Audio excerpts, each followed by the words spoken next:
It's 8 o'clock. It's Thursday night. Well, it's 10 o'clock Eastern time, 9 o'clock Central, 8 o'clock here in Boulder County, Colorado, and beautiful 7 o'clock p.m. just after dinner on the West Coast. How you guys doing tonight? Good. Good. What do we have here tonight, Jeff? These are life's unexpected moments. A hodgepodge of unexpected moment videos. Oh, no. And they're all really fast. Well, that was the intro. Oh my gosh. Gotcha. Of course, now it's buffering now that I've got you guys on. Oh, no. If you've never seen this one's hilarious. Oh, no.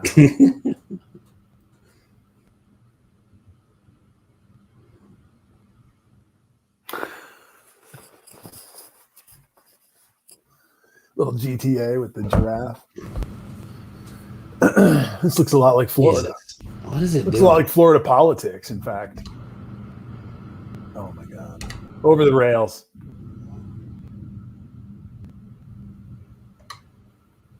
Okay, let me drop the quality a bit and see if that doesn't run a little better.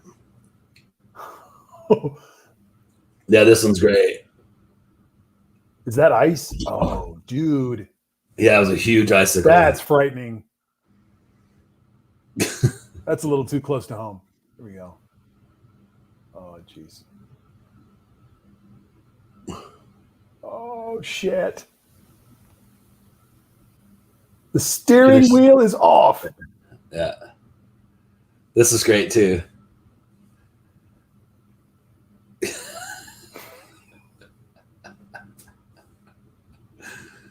Looks a bit like a setup, but it's still hilarious. Oh. The long cut of this is epic.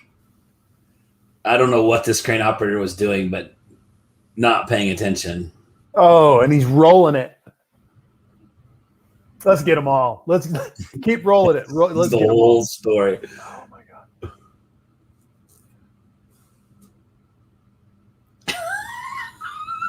Dude, that almost happened to me tonight. A squirrel just about bum rushed me outside. He was like right by my head, and he didn't say anything.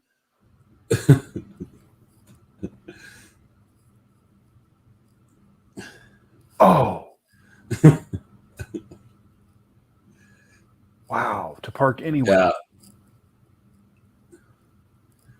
Unfortunately, once it flies, you don't really get a good shot of what's happening.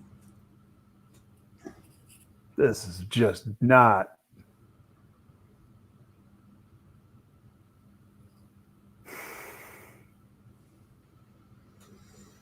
It just shoots. It's a bit of a cheesy edit, but What did he think it was going to happen? yeah.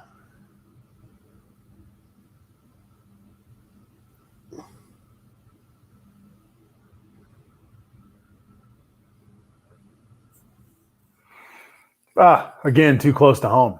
Yikes. Oh. Oh. It's like 100 frogs. This is like one of those weird, Watch this. like tragic, Oh. I mean, that person almost died 3 times. Wow. Don't get out of your Watch vehicle. this. This is good, too.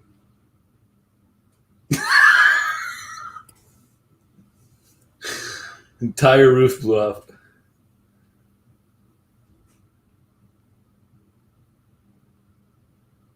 This is like a psychological experiment of completely random things that are all going to affect each one of us differently and to see what triggers go off. It's kind of really interesting. Look at this. That's actually a VR, a lot like the one I have. It's a Quest 2, I think.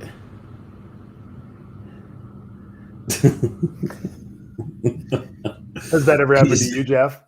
No, my wife is falling down playing. Watch this dog.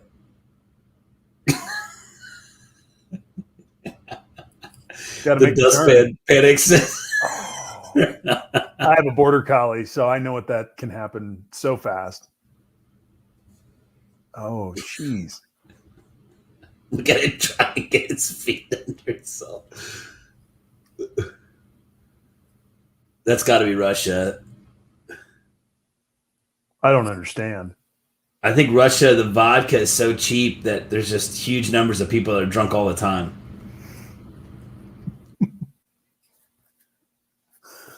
That's the worst one yet. Yeah.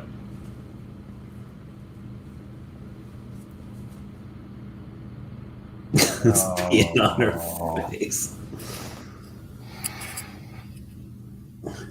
We're getting less and less clothes as we go here, Jeff. Well, that's just a little vignette in the middle. Watch her crack her head, man. I bet she's still feeling that.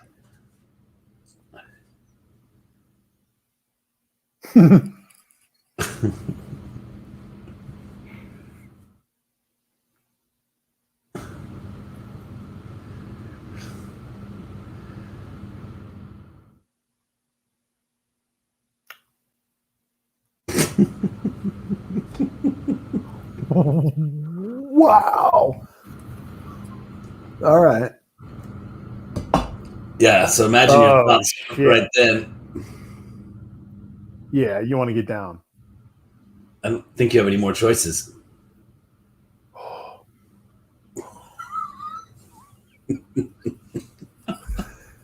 Pre-game is not a joke, guys. We take our pre-game check seriously. your microphones.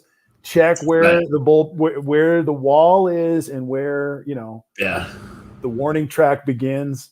Yes.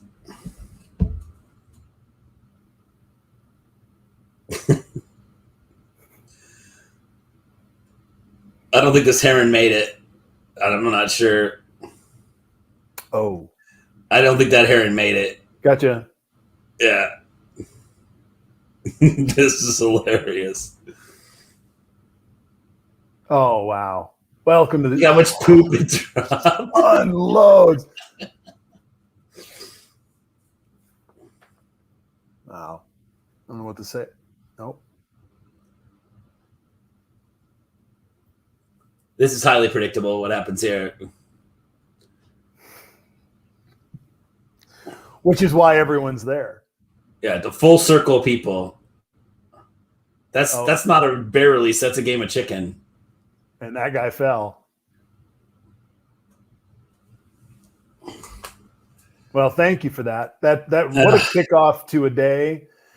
Right. In another week in American politics and in life as we see spring unfold. My God, can we make it stop? I can't see that cat piss again. There we go. Awesome. We even shared the guy's logo, so it's not like we ripped him off. He got his. He got to celebrate. Welcome, everybody, to the show and to America Heals. We're going to get into – we got some comments. I haven't even seen the comments over here. Yeah, people are flowing. Nate did a pre-show for us. Nate was in the liquor store a minute ago doing a show. I was noticing that as I was logging in here, looking around. Looks like people have been busy today. What we've seen today, and I just went for it, Zach, I was going to get into some localized politics, and if you got some stuff, we can do that. But I just want to spend tonight to talk a little bit about what's going on in American politics and really take the time to go back in the show's sort of history and core being about walking through the post-election cycle and how we've once again circled back to the situation where we are facing the fact that a divided American politic has almost one half of it, or at least one party of it, has superseded in trying to go with a pro-fascist, anti-democratic lie to facilitate it, enable it, keep it going. It's a fire. It's a dipshit thing to rally around. It's not true. No one who seriously looks at it can say that it's true.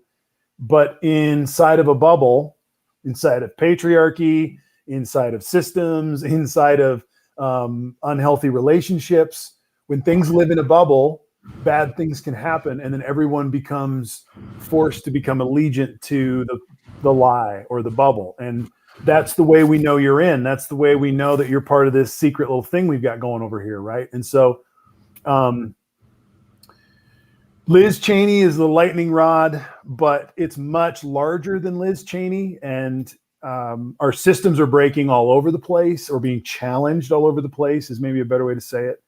And apathy is part of the equation as well, because we are also in a time where people aren't necessarily looking to do more serving, helping, volunteering.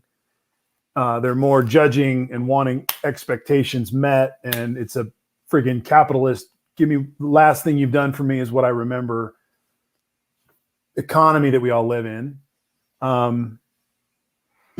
So guys, I want to start with that. I know you guys have done some other prep for the show tonight, and we'll see where we go, but I just want to start with that and say what a fucking mess we're in, how predictable it's been. You can finish the poem. It's really interesting. I think actually it reminds me of something Nate was talking about in the pre-show. He's talking about, going to a casino, losing $300 and getting 300 more bucks out to chase the 300. And of course, that's what you're not supposed to do, right? If you're gonna go gamble, the idea is you set a budget and you gamble that, and if you lose it, you walk away. And if you win, you don't bet like it's the casino's money, you bet like it's your money. And at some point, if you're way up, quit or put 3/4 of it away or whatever. And I think the Republican Party, ironically, they it seems to be coming to light that they dodged.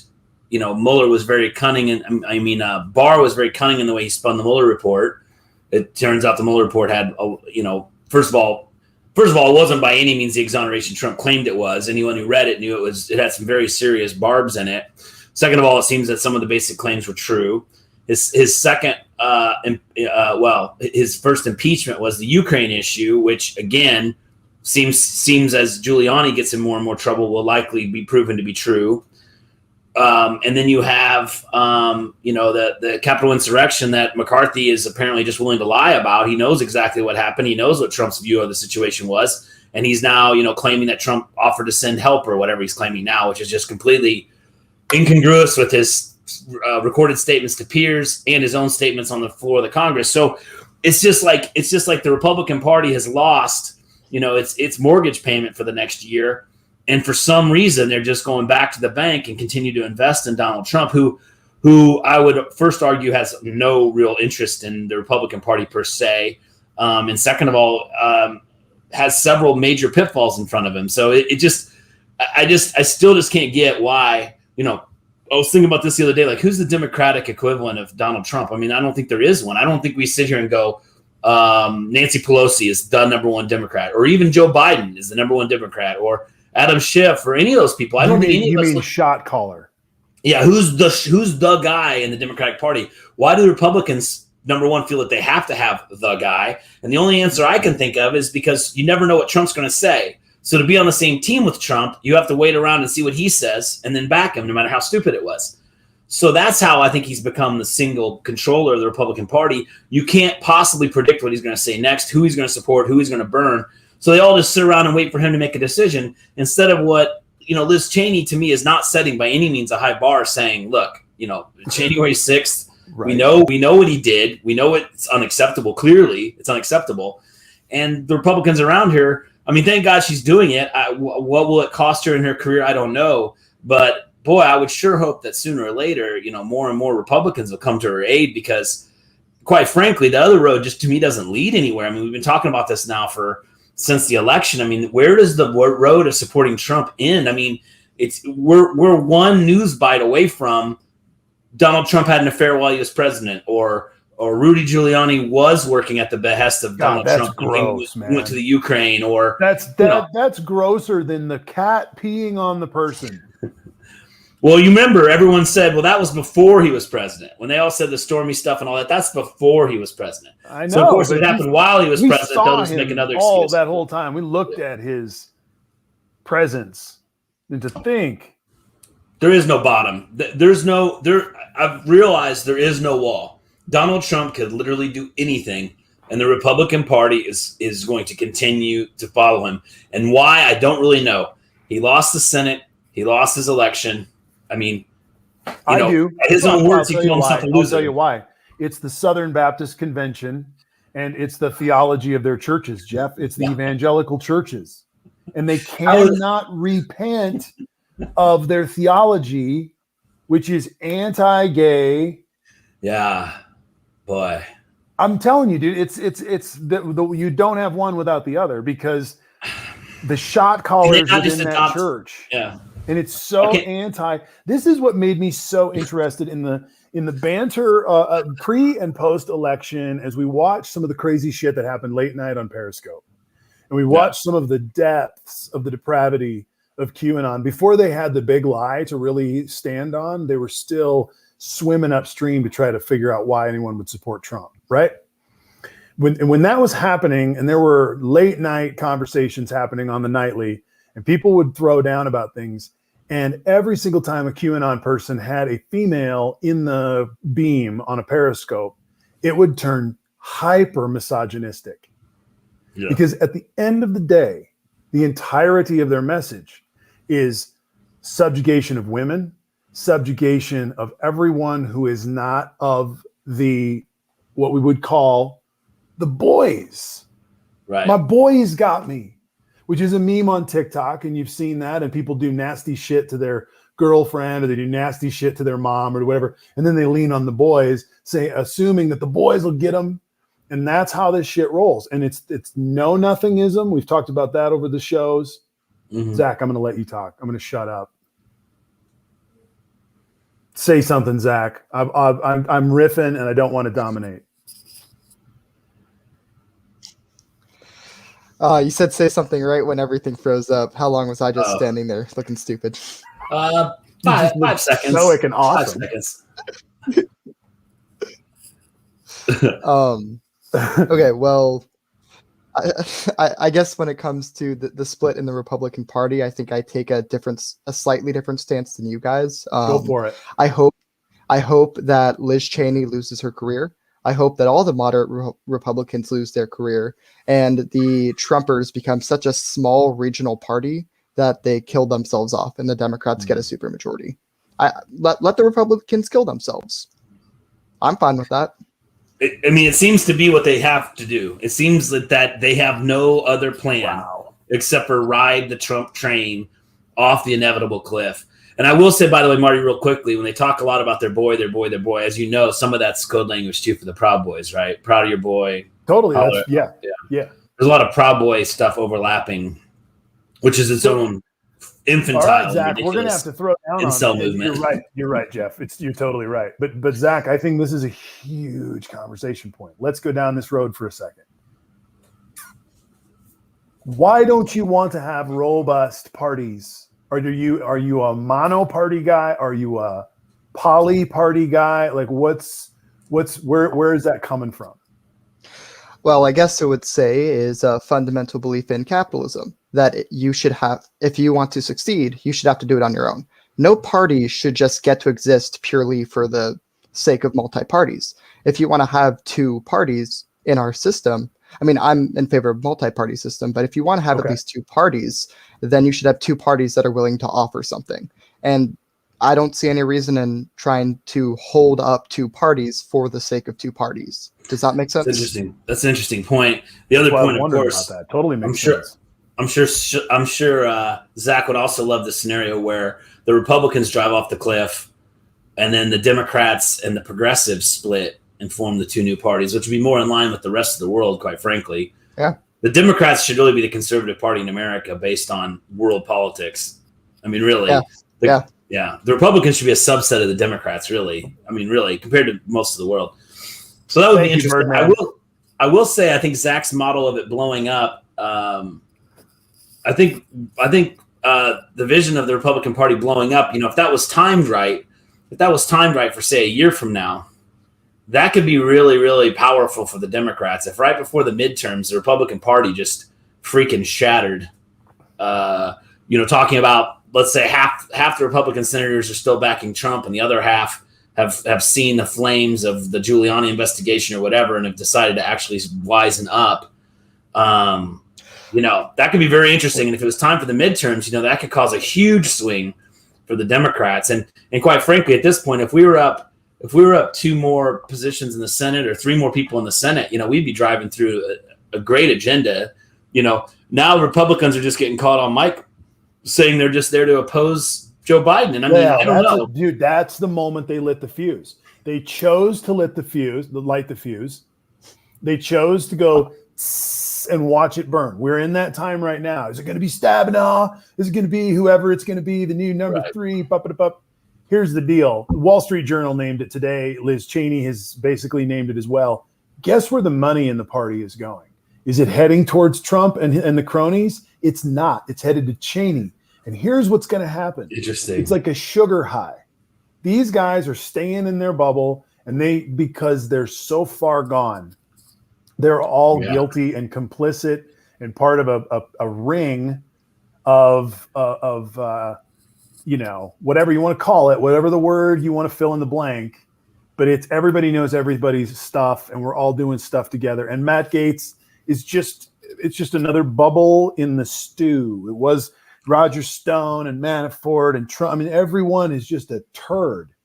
And they roll around, and Pompeo's going to have his day. Now we're going to find out Bill Barr's going to have his day. Dude had an honorable retirement. Giuliani was America's mayor and could have sat in front row at Yankee Stadium the rest of his life.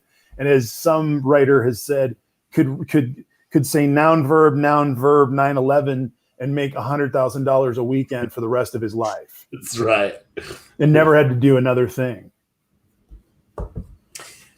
Yeah, it's honestly, I guess, a death cult at this point. I mean, they've all sold their souls to Donald Trump, and they just have to wait it out until either he completely and totally self-destructs or the whole party fails in the midterms. Or, I mean, so what does it take? What is it going to take for these Republicans to realize that they're hitched to a shit wagon? I mean, when are they going to figure it out? I mean, they're just not going to. They're just going to ride it until they all lose re-election. And by the way, do they want civil war? Is my question. Do they want to have a separation of? I put divorce in the title. The party's in divorce, right? But to divorce the Republican Party means the Republican Party is an American party. Think about how many Americans are on prescription drugs. Just think of that alone. What does a civil war look like when 33% of Americans need their prescriptions filled every month? I mean, what does a civil war even look like in 2021? And who's fighting and where? Like, what would that even look? I mean, I think the best you could do is something like the drivers tried to do that strike. I mean, the best you could do is have some industry that you just bring to its knees like a strike and try and control something or make some sort of demands. And even that, I mean, I don't think that would be successful. I mean, we all remember when Reagan fired all the air traffic controllers when they went on strike. Every time we try to have those moments of we're really going to see a change right here, and haves and have-nots are really going to be made. And it's like Lincoln understood it very well. You can't have this thing on this continent with all the roads and all the commerce and all the need for me to go from this town to that town to this town to that town. We've never had a European system where I've had to show my papers to get into Nebraska before. Right. And these guys want that. They want to break America to the point where we have to have that. They literally don't like the fact that we have the freedoms that we have, because the enfranchisement of the middle class they're anti-Rooseveltian from the core. Not only do they not like the middle class, they'd love to see it look like Brazil, where you've got a shanty town of service workers who live on the outskirts of town, and then the kings and the lords who live in the inside. And I can remember looking at, back in the 80s, looking at Brazil and trying to figure out, man, how are they? And they had this disparity. Well, we have a thing and there's a word that Roosevelt used to use all the time. In fact, the agriculture policy was built on an economic principle that was called, and the game golf is also built on this principle, by the way. It's called parity, where someone decides what is the appropriate measure of average, equal, adequate. And the government used to have the ability to set parity prices, and then the market would adjust around it. But nobody was going to get below this because you couldn't have a bunch of starving farmers. Right. Now, the $15 an hour wage that we talk about so often is pittance compared to what parity should be. Right. Right? If we cared about our people and we were like, no, we need everybody to thrive, because if everybody thrives, then the economy thrives and the culture thrives and the bup. rather than this thing where we're like, we don't want that. We want to have rich people and really pristine cities. Right. And then we want to have really rich banks, right, who just divvy out the money for a cost and own half the world because nobody really owns their house. And everybody lives worried shit-free or worried shitless that they're going to lose their jobs or have to live according to it. I mean, there isn't like the freedom. And that's what Andrew Yang was really pushing in the UBI that was talking about by giving $1,000 a month taxed from the uber wealthy corporations. You could give people who are artists, who are not capable of holding a job, but could be productive in different ways if they had their basic needs met. It's a different way of running an economy. And we're moving into it. I don't know if that's the right plan, but the Netherlands are talking more about what's called a circular economy. They're moving past some of the dialectical economies from the 20th century and saying we have to have a measure of environmental policy. We have to have a measure of cultural freedom. We have to have a measure of safety. We have to have a measure of standards and measures to run a society. And they all are together. Rather than just, here's some fucking money in tax cuts, Mr. Munchin, please go give the gardener a tip and watch that change the world. Right. We're backwards, man. Definitely. I am coming in hot tonight. I've been working on my lawnmower and it won't fucking start, Jeff. Oh, I hate it when something won't start. It's such a nightmare. And I don't have any spray. I don't have any. I got to go to a Napa tomorrow. I got shit to do. Get some ether. Yeah, I think everything you said is right on. I mean, and I think it's why the right calls us socialists is because we stop and start talking about what about the rights of the worker? Why are the workers? The classic meme, is the owner of the company holding all the cookies. And then the say poor white worker with one cookie in front of them, and then they look at the immigrants, minority, whatever group they're picking on. That they're going to take your cookie. When meanwhile the fat cat really has all the cookies. Again, the disparity between CEO pay and the average hourly pay. It shouldn't be. You shouldn't have a CEO making literally billions while the average hourly employee is at poverty line. When they could literally cut their pay 30%, shouldn't and double all their hourly wages. Let's not just say they shouldn't, because I've been thinking about that too. Why shouldn't they? Let's go into that. Well, who's generating their wealth? Are they generating their wealth? They're just such smart decision makers. The current CEO of Walmart is just such a great decision maker that they deserve the money they make versus it's the whatever it is, huge number, 300,000 Walmart employees or something. I mean, aren't the 300,000 Walmart employees the ones that are making the money? They're the ones doing the work. They're the ones unloading the trucks and loading the shelves and checking people out and selling the merchandise and the day where they make their couple cents per transaction across the organization. That's all being done at the store level, the warehouse level. Management, yes, you have to have HR to hire and fire people, write reviews. We understand. You have your active management level, but then the top guy is just so good at picking management, setting policies, global directions that he should take home, 30% of the wage pie. Or I haven't done the math. Even if it's only 10% of the wage pie, that one guy did 10% of the work, made 10% of the decisions. In a perfect world, you would pay employees based on the value they're adding to the organization. Because you stock the shelf and your store makes $1 million a year and there's 50 of you working there, you 50 should get half that $1 million. We should spread that out. That's $10,000 a head or whatever it is. That's that. That would be compared to, well, just keep on working for minimum wage. If you don't like it, quit. We'll hire somebody else at minimum wage. We'll get minimum work for minimum wage, and that's good enough. That's the model now, right? Just grind the work out of the minimum wage. What is that high price tag buying? The high price tag on that CEO. Well, yeah. What is that buying? Wow. If you've ever worked for a Fortune 500 company, as I have a couple times, they all just rotate. It's just a royalty class. You lose the CEO of Foot Locker leaves, and the CEO of Harry and David comes over, and they run it for 5 years and make whatever decisions they make.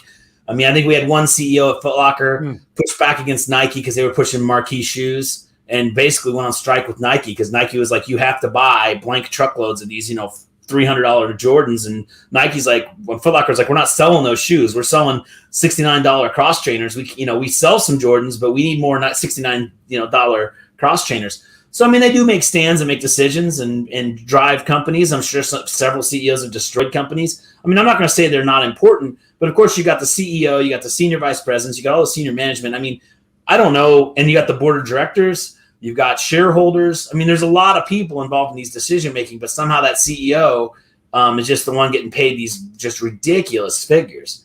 And as we all know, they're white men. They're generally not women nor black people. So there's no, when there's no diversity at the top, all the money goes to the top, and that's going to white guys. At one time, there were more CEOs named Bill than there were women CEOs. Wow. So, I think hopefully that's gotten a little bit better, but no, I don't think much. So, yeah. Zach, what do you think? What do you think that buys? I hope I'm singing Zach's song. He better agree with me on this one. Well, I'm just curious what you, as a generational difference, maybe. What do you feel like that's buying with exorbitant CEO differential? It is buying us MAGA. I think that's what it's getting us. Earlier you're talking about how the Republicans are the pro-corporate, pro-inequality side. I think in the reality is a lot of Trump supporters aren't for that at all. They just have been kind of tricked into believing that Donald Trump is going to be the man who will change everything and give them money and give them their jobs back.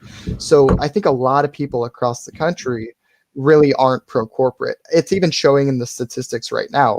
When Biden is proposing taxing the rich, that's doing extremely well across party lines. So I don't think there's inherently a party that's pro-corporate. I think that they're both.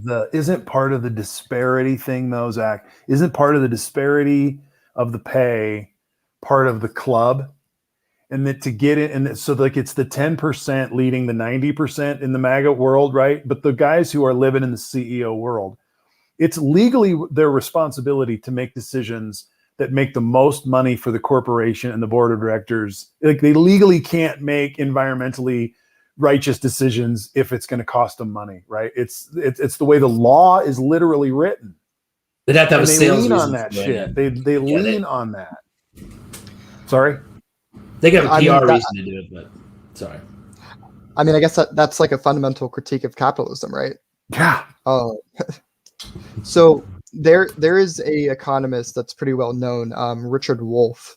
He's a socialist. I think people should check him out. But one of the things I heard from him recently was he was talking about this corporation in Spain. I forget the name, but it's like the 7th largest corporation, and it's a worker-owned co-op that employs like 100,000 people.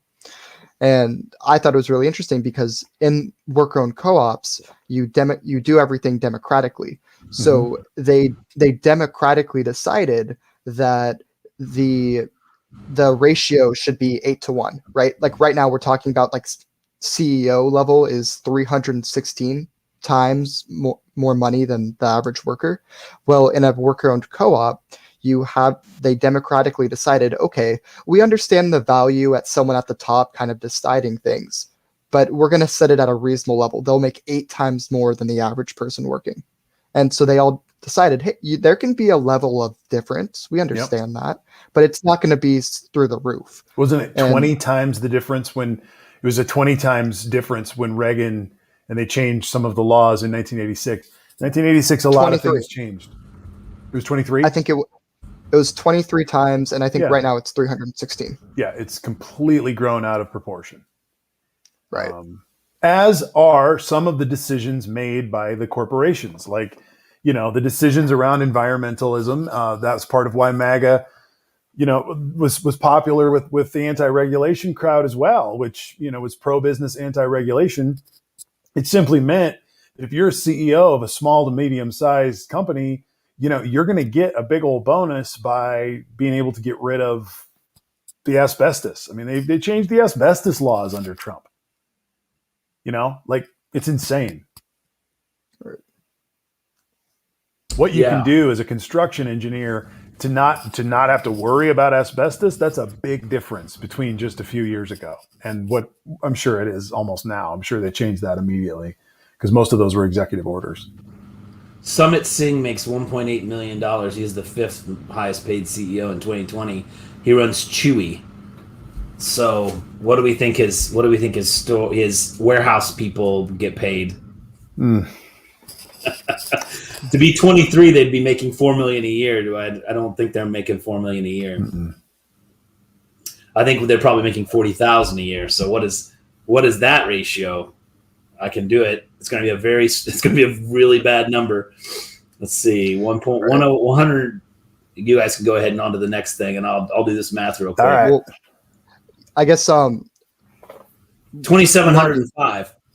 He makes 2,705 times as much as a $40,000 employee, assuming he has $40,000 a year employees, which would be what, $20 an hour for 2,000 hours. If that were a spaceship, if you were looking at an organization as a spaceship, what would that look like to have your giant group of your people all in one place and then one element of it making that much more, being that much more weight of the, I don't know. Go, Zach, go. So I guess I'm going to pose this question to both of you. What is the current minimum wage? $8.75. I don't know what it is right now. Plus or minus? Am I close? I don't know what it is. So it's some state. The federal minimum wage is $7.25. $7.25. So right, but here's the real minimum wage. It's $0 because right now there's not a guarantee for a job. If you're looking for work, there's not a guarantee that you get a job. So the real minimum wage is $0. So one of the ways that you could do this in a very capitalistic way is create a jobs guarantee and have the minimum. Let's say the minimum pay for a jobs guarantee is $15 per hour, right? And actually, maybe that's the only position. Every position in the jobs guarantee is a $15 hour position, and it's localized. You have local government figure out what jobs you're going to do, but the federal government is putting in the money to support this, and anyone who wants to can hop onto the federal jobs guarantee, and they can get a $15 per hour minimum wage. What that means is any business that has the less than a $15 per hour minimum wage is at risk of losing their workers. So by nature of competition, they have to raise it to at least 15. Make sense? So are you saying this is a multi-leveled jobs core addition that we don't have right now that you're proposing, and that this is an idea, or is this something that I've missed? This is an idea to be proposed. There's a few progressives in Congress that are talking about this, but it's not on the Biden administration's radar. They're not going to do this most likely. So, but I think it's something that can be done. Also, there's a common conservative argument against unemployment insurance. Yeah. You get rid of unemployment insurance and replace it with a jobs guarantee, because that way people are working. Right. I was literally watching this morning some dude from some brewery owner in Tennessee who was complaining that he couldn't get any of his servers to come back because they were all getting more on unemployment than they were by coming back to work for him. And so there's this. They're starting to talk about this narrative of in some areas there's going to be a jobs shortage of service workers. What'd I do? You got a small hiss in your mic. So if you take, Shit. All right, let me 7280. That's better. If you take 7.25 times 2050, technically it's 2050, right? You work 40 hours a week, 50 weeks a year, you get 2 weeks of vacation.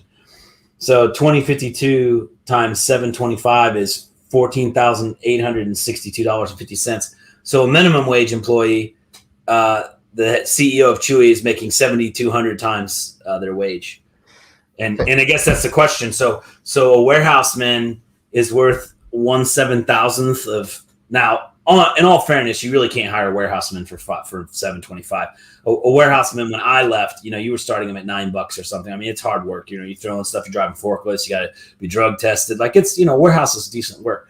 But anyway, I mean that's really the key question. Why should some CEO? He made the company public last year, 2 years ago in 2019, and that generated $1 billion from the stock sale. So I guess he sold the company to the stock market for $1 billion, basically. And maybe that was his decision. I mean, maybe he's a genius, but he's going to soak up that $1 billion in 9 years. Right. So I mean, even if that was his decision and it was the best decision ever made, he just gets to collect that over the next 10 years. I mean, I don't know. Well, I mean, and from like a pure, oh, sorry. he came from Amazon and Dell, so I'm sure he's made other decent money at all these other places. And again, Amazon, Dell, we could go down the line. I mean, these places, you know, they're paying people, even if it's $10 an hour, to get to any ratio of what they've earned. I mean, Bezos, we could sit and do that. Now, Bezos is fortunate enough; he has a pretty large employee base, so he could even things up very fast if he wanted to. You know, if he gave all of his employees a 20% raise or something, you know, he could change things pretty dramatically. But and by the way, think about what that would do if all of a sudden working for Amazon, you could make $16 an hour. You know, I mean, you'd have all the best people in your community. Well, yeah. So they already do. That's kind of Amazon's whole thing, though, right? To avoid having to have that conversation, they preemptively had the Amazon minimum wage to like $16 an hour. Oh, did they? Well, that's good for them then. Good for them. Costco also has, I think, a very relatively aggressive. They kind of play a game that their CEO only makes like $120,000 a year, but he gets like $800,000 in bonuses or something. Like there's all this. Yeah. They're just playing shell game with his salary, but they also do play their employees very well. So there are people doing the right thing. And, you know, from a macro, like looking at this in a macroeconomics lens, having one person have that much money is just bad for the economy because it's not being spent, right? That's right. There's only so many washing machines anyone can buy. Right. So. Well, and also I was thinking more about Zach, about your point, and it makes a lot of sense for a couple of reasons. One of the reasons is we don't have the right metric to talk about wealth and get our heads around what kind of wealth ought to even be considered to be shared. Because a lot of the way companies run is they run on a scarcity model where they can't, you know, there's no extra money to go around. We run on tight budgets. You got managers who run on budgets, but that includes an enormous extra amount of money going to a CEO that's part of this whole budget, right? It's all accounted for money. So why not take a look at the size of that company and recognize that the company like Amazon could probably pay its warehouse folk $300,000 a year if the wealth of it was all looked at and there were different ratios to look at it. And that might take the federal government, Zach, doing something like you're talking about with the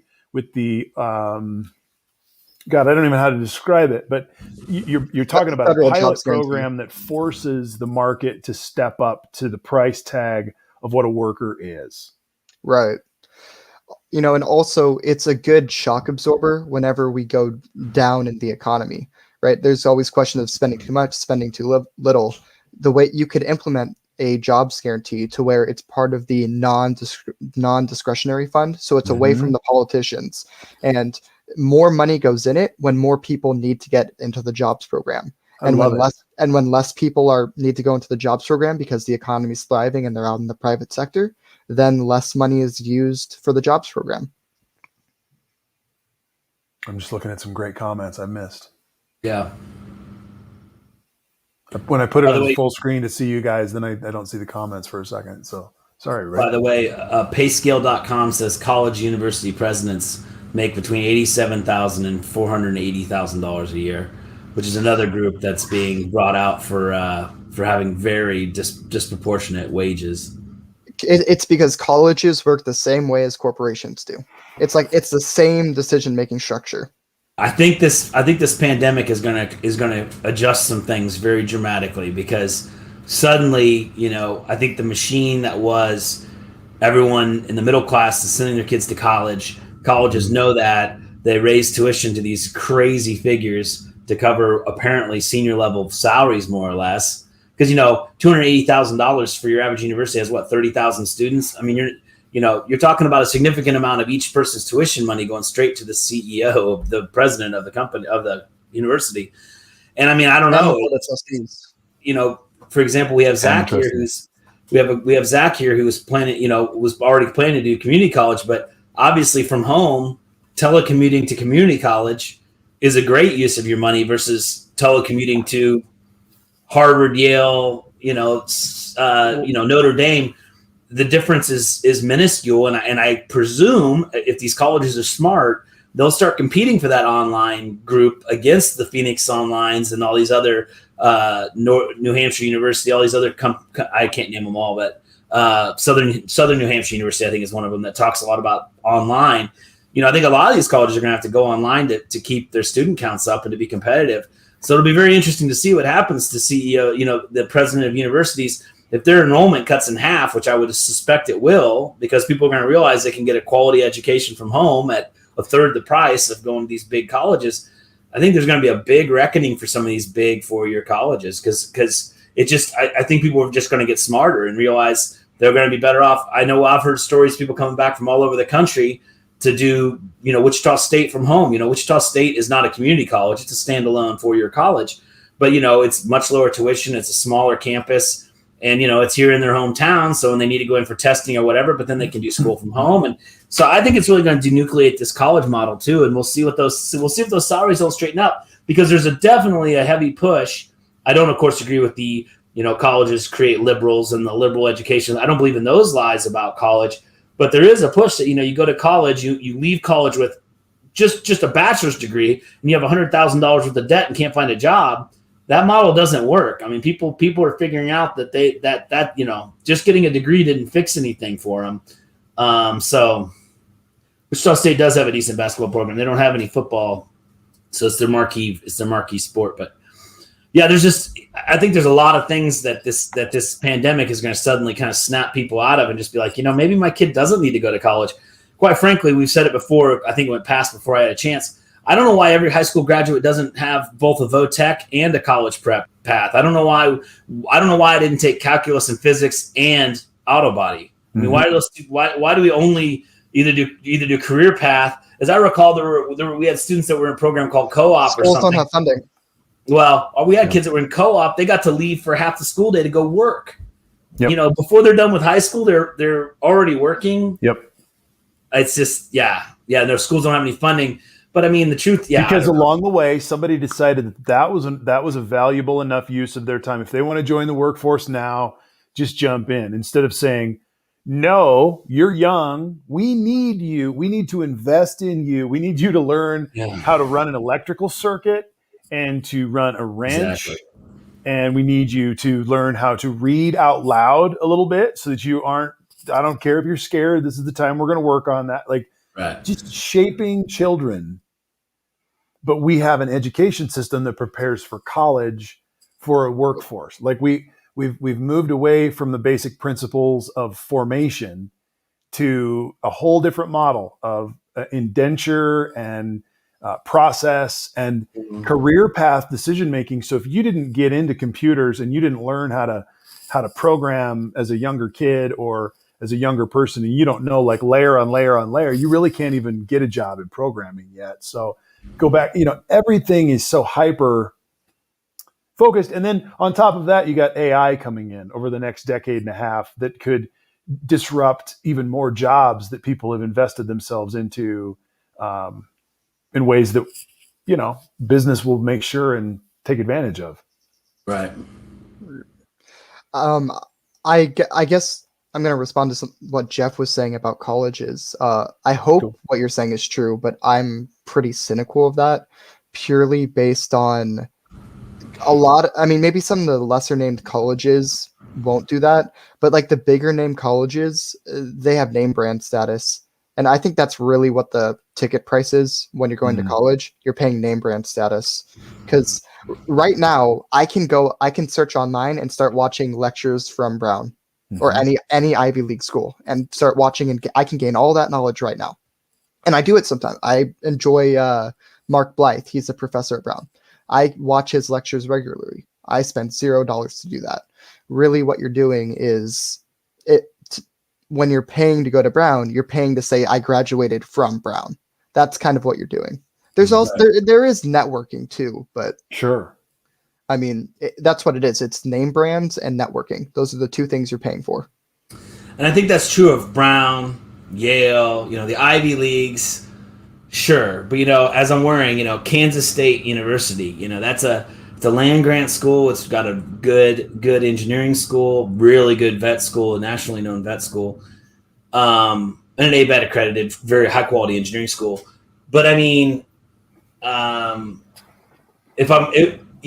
guess the question is, if I could go to Iowa State, out of state from home for a third of the price, you know what I mean? It's I think capital and if K-State's enrollment drops in half, there's things. It's not as simple. Yeah, the people that turn away 3/4 of their applicants, they're going to be fine. The Ivy League schools that you have to be stacked on top of stack on top of stack to get in there. Yeah, they'll be fine. But when you get out here to the lower density states like Kansas, and there's, let's just say instead of 60,000 people going to state schools next year, as total, that drops to 30,000, and 3 big schools are fighting over them.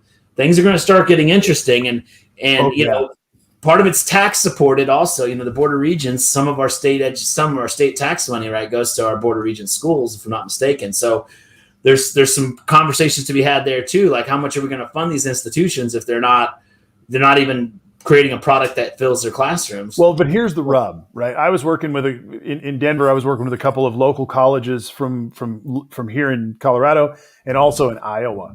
And one of the things that I found that was across the board in the colleges, sort of smaller college level, but it's also in the university level, I've come to understand, is how much debt they're carrying on new building construction.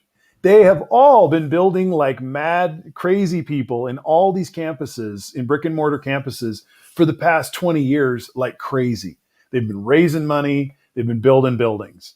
All these, because they've all been on a very high expansion model, which is part of why the salaries of the presidents have been drawing in these CEO types, because they had to go, they said they had to go higher in salary so they could get more CEO types who were going to run all this debt financing and keep these buildings. So they're carrying not only heavy duty faculty load overhead, they're carrying debt overhead for buildings that aren't paid off for the next 30 years. And they're sitting there going, oh shit, people may not come to this thing because we may have to transfer our entire system online. Right. And so there's a whole bunch of conundrums that they're all just sort of sitting there, the music stopped and there's a few chairs that aren't there, That's right. And what do they do? I mean, what do they do? My engineering built school added a new wing 10 years ago to the biggest engineering building. I mean, I assume that had a very high price tag that then, they're paying a mortgage on it, right? I mean, you don't buy anything cash unless you're an idiot. And if all of a sudden next year that building's half empty, well, what are you going to do? That's, you're going to have to, and I mean, short answer, I would hope they would do some of the things. Wichita State has a very interesting thing they call their innovation campus. Mm-hmm. And that is some of the large aerospace and companies in Wichita. It's still the largest industry in Wichita is aerospace. They have buildings on campus so that their interns and the people that they're taking from WSU students that work for them part-time actually work on campus for That's those. Cool. So, maybe it would force Wichita, it would force Kansas State to figure out who their largest engineering employers are in the state and do that same thing, start basically renting out floors to those big employers to then, be doing the same thing, that innovation campus, start interacting with students on campus, things like that. I mean, Iowa State does a lot of that too. I think that might be part of the land grant school model where you're really in bed together with a lot of the local companies that are doing, because there are a lot of onloads into some of those companies. I saw none of that at K-State. Maybe when I was there, it wasn't there. Yeah, I saw none of that at K-State. Now, none of that shit, man. I will say this, like at Kansas State, we had manufacturing engineering classes as industrial engineers. We talked about running mills and speeds and feeds and chemical properties of steel. And then my first job out of college, I went to Nebraska, was a cost accountant, what they call management engineering, cost accountant in a hospital, and Iowa State focuses on that. They have a whole management engineering curriculum. One of the guys I'm working with is he's like, I've been studying this for the last 2 years of college. I focused on this. I never even heard of it at K-State. There was no, and I realized, well, that's because K-State doesn't have large medical systems. Kansas as a whole, Wichita's the biggest city. it's not a big market apparently for Kansans. So Kansas, they focus on helping, run the local welding shop and the machine shop and, these other operative side of our degree. So they were focusing on feeding the employers, but I don't remember ever having a class where some employer comes in and they've ponied up the bill so we get some new materials to do some sort of testing or something, and we all shake hands and I don't remember any real business partnerships at all, really. So I hope that's happening more. I think it's good for everybody. Honestly, I think we should be seeing more of that in high school. I talked to a tech teacher in high school, and she said that to do a demonstration class, let's say they put together a kit, a mechanical kit, I don't know, they sell the little kits that, let's just say it's a robot that, it's all plastic pieces.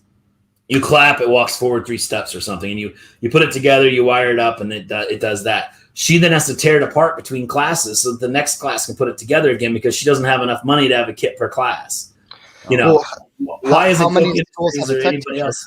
Yeah, go, right. Go, well, go for it. Go for it, Zach. I'm gonna have a tech teacher, is right. No, that was it. Just how many schools have a tech teacher, or how many schools have a tech teacher? Good question. Yeah. I think it's definitely true that there's specialization for colleges. I can really only speak for the UC circuit because that's when I was applying to colleges and looking at colleges. That's what I was looking at, or California colleges. If you go to Berkeley, that's engineering. If you go to UCLA, that's medical. If you go to Davis, that is agriculture, right? A lot of these colleges have their own specialized thing that they're known for. So it also plays into impacted majors, right? If I want to go to Berkeley for a social poli-sci degree, it's going to be a lot easier for me than if I was trying to get in there for an engineering degree.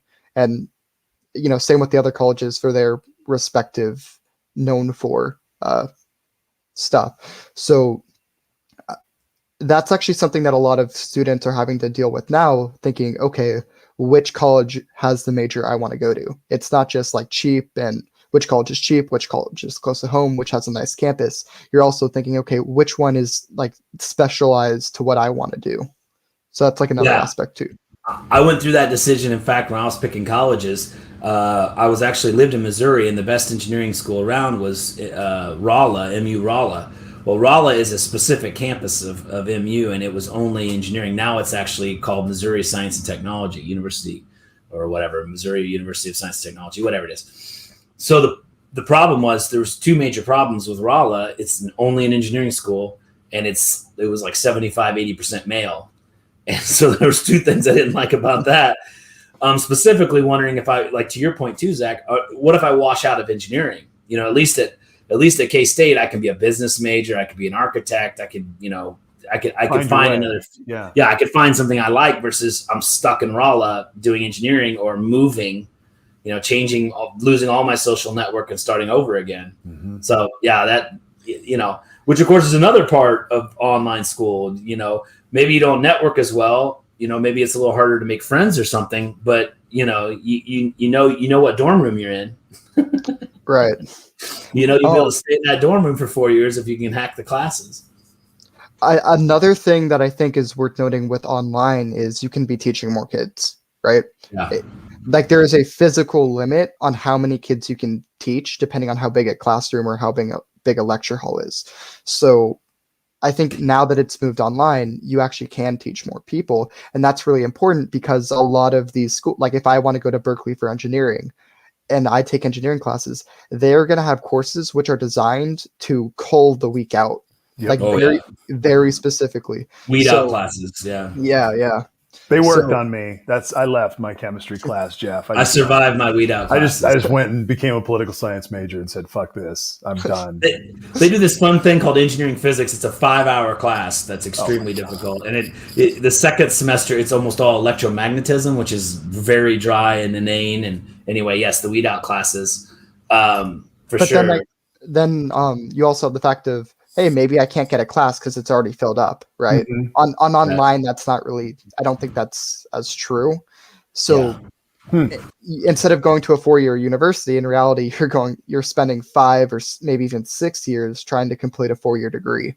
So Yeah, and you're paying for life, and you're moving into different phases of, going from dorms into an apartment. I mean, there's other things about it, that are more than just the academics. As And well.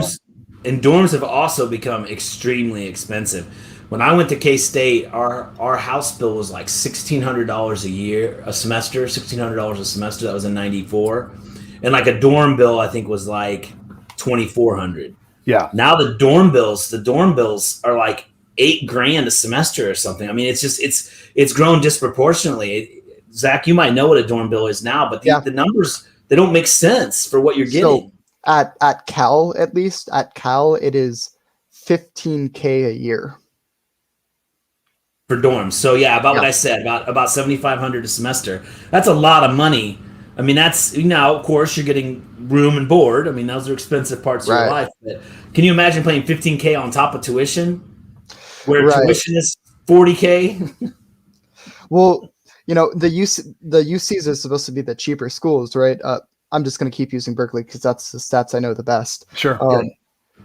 That's $13,000. So you're not actually paying tuition. It's actually illegal for California colleges to have, or public colleges to have you pay tuition. It's against our constitution. What you pay is registration fees. We can all thank Reagan for that. So you pay a $13,000 registration fee. Used to be free, man. Well, that was one of the powerful things of the dream of California was every kid could plan on going to a UC school. And Reagan said, Basically, any problem that's happened, it's because of Reagan. Mm-hmm. I'm committed to that concept. Reagan is the root of all of our problems. All right. I'm just, you ought to know, just drop this. I can't let it. I'm sorry. I have to call timeout. And I just have to, I don't even know what to, I'm going to applaud. Yeah. I'm going to ask, what was her name? And now we can move on. I'm sorry. It couldn't sit there and not be addressed. And so I appreciate the fact that this is. The other thing Zach was saying about class limits and having larger classes, the other thing I was thinking about is I can imagine a scenario where these teachers, you do your first semester and you save your lectures, let's say on the YouTube like you are. I can imagine a teacher deciding, you know what, this quarter of my lectures are perfect. And I'm just going to rebroadcast those lectures because I'm a calc teacher. It doesn't change year over year. I'm going to take that I'm going to take that quarter of my lectures and keep them. And these other 3 quarters, I'm going to massage and I'm going to either edit out some part where I feel like I flubbed and edit in something I want that adds or redo. And so the idea would be that year over year, you could actually get a class by editing out those errors and editing in corrected material and things like that. You could actually get a much better education. I mean, obviously I had teachers who taught the same subject year over year. I had some teachers that were very new. I mean, in math, I don't know about everyone else's school, we had a lot of people who had come to America on student visas to learn high-level math at these state schools. And so they were kind of new to English. I don't know how much calc they taught in their home countries. It could be a little bit jarring to have an assistant. Well, I had one, for example, that was Russian, just so everyone knows I'm talking about even white people.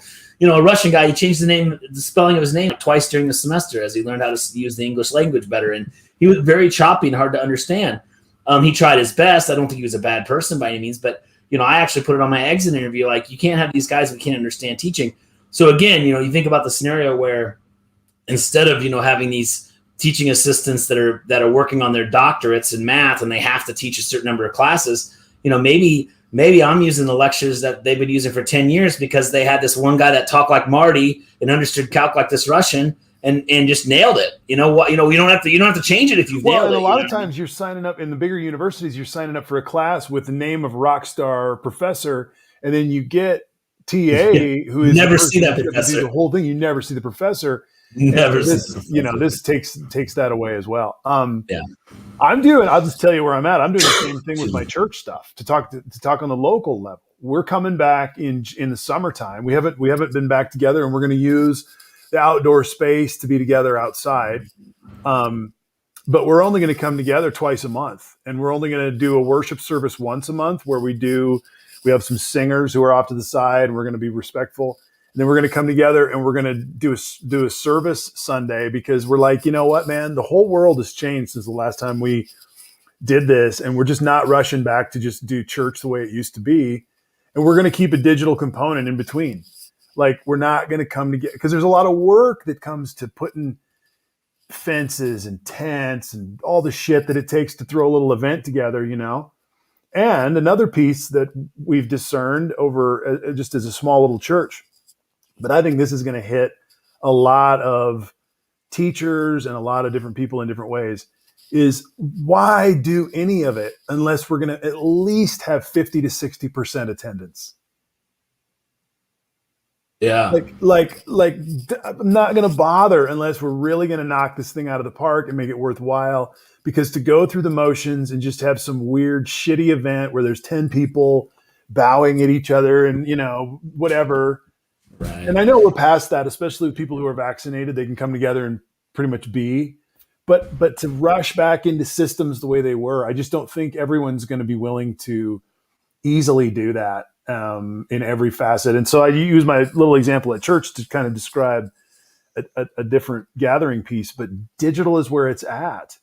I have every week, I have at least 5 more times people that see me online than I ever did when I was preaching in the church. And in your model, I could watch you, right? I mean, I don't. Yeah. I probably should. I probably should. Whatever. I'm not Lutheran. I'm not Lutheran. I live a state away. I don't. You know, I would never have thought of stopping in your church because I'm not nowhere near it, et cetera, et cetera. But now, especially if I'm a Lutheran, I can shop the different online people. And me from Kansas, I could start. In fact, I probably should. I should probably find that link. But although, man, I don't know. Sunday mornings, that's kind of my major. And it's not. That's the thing. I don't do shit live, dude. It's YouTube, baby. Better sound. Perfect. I have most of my. Your greatest hits. I found out half of my congregation watches that on Tuesday night. I put it up so it goes live on Sunday morning, and there's a whole bunch of folks that do it. Nice. But there's a whole bunch of people that, for whatever reason, the clicks open on Tuesday. I'm like, that's better, right? There's no good drink specials at the bar on Tuesdays. That's totally. That's when they're ready to watch the thing. You know, I'm a pastor, so. In that sense, I am a bit of an educator. And so I think about, how to deliver what I'm trying to do. So as a professor or a teacher, to be able to have a catalog of my best fucking, especially if I've done this great, everybody wants to take this class, and the third seminar we get into this one, and every year everybody's excited to hear it, dude, right. That could be forever as an educator. The Greeks would have loved to have been able to do that, And you could do the opposite. You could go through your YouTube and be like, you know what? Say at the end of the year, you could go through and be like, I don't like this half of those. I'm not going to leave those cataloged out there. Those need to be redone. Yep. And you cull out the half, or you cut it down to, you only leave your 30 best out there at any given time or whatever. I mean, it lets you rebrand yourself. It lets people have a resource if they want to go back and watch some of your best sermons or whatever. I mean, I think we're witnessing a major paradigm shift. I mentioned it, I think maybe when we first started. I was watching TV, and this one guy was saying he's not going to teach his children about the convenience store model because it probably won't exist when they're adults. So we have to start thinking about, like, do you teach kids how to balance a checkbook? Because quite frankly, I don't know about you guys, I barely use my checkbook. I only write checks to the federal government and state government because I don't want to do electronic withdrawals because I'm afraid they'll bounce all the rest of my bills. But I mean, basically, I write checks, I write 20 checks a year. I mean, that's a skill that's dying. It's going away. We all use debit cards, online banking, credit card payments, whatever. So, we have to start thinking ahead. Our university is going to have 36,000 students on campus attending class in person. I don't think so. I not if they don't get their costs in line and start figuring out how to make it more valuable, meaning either lower expense or higher outcomes.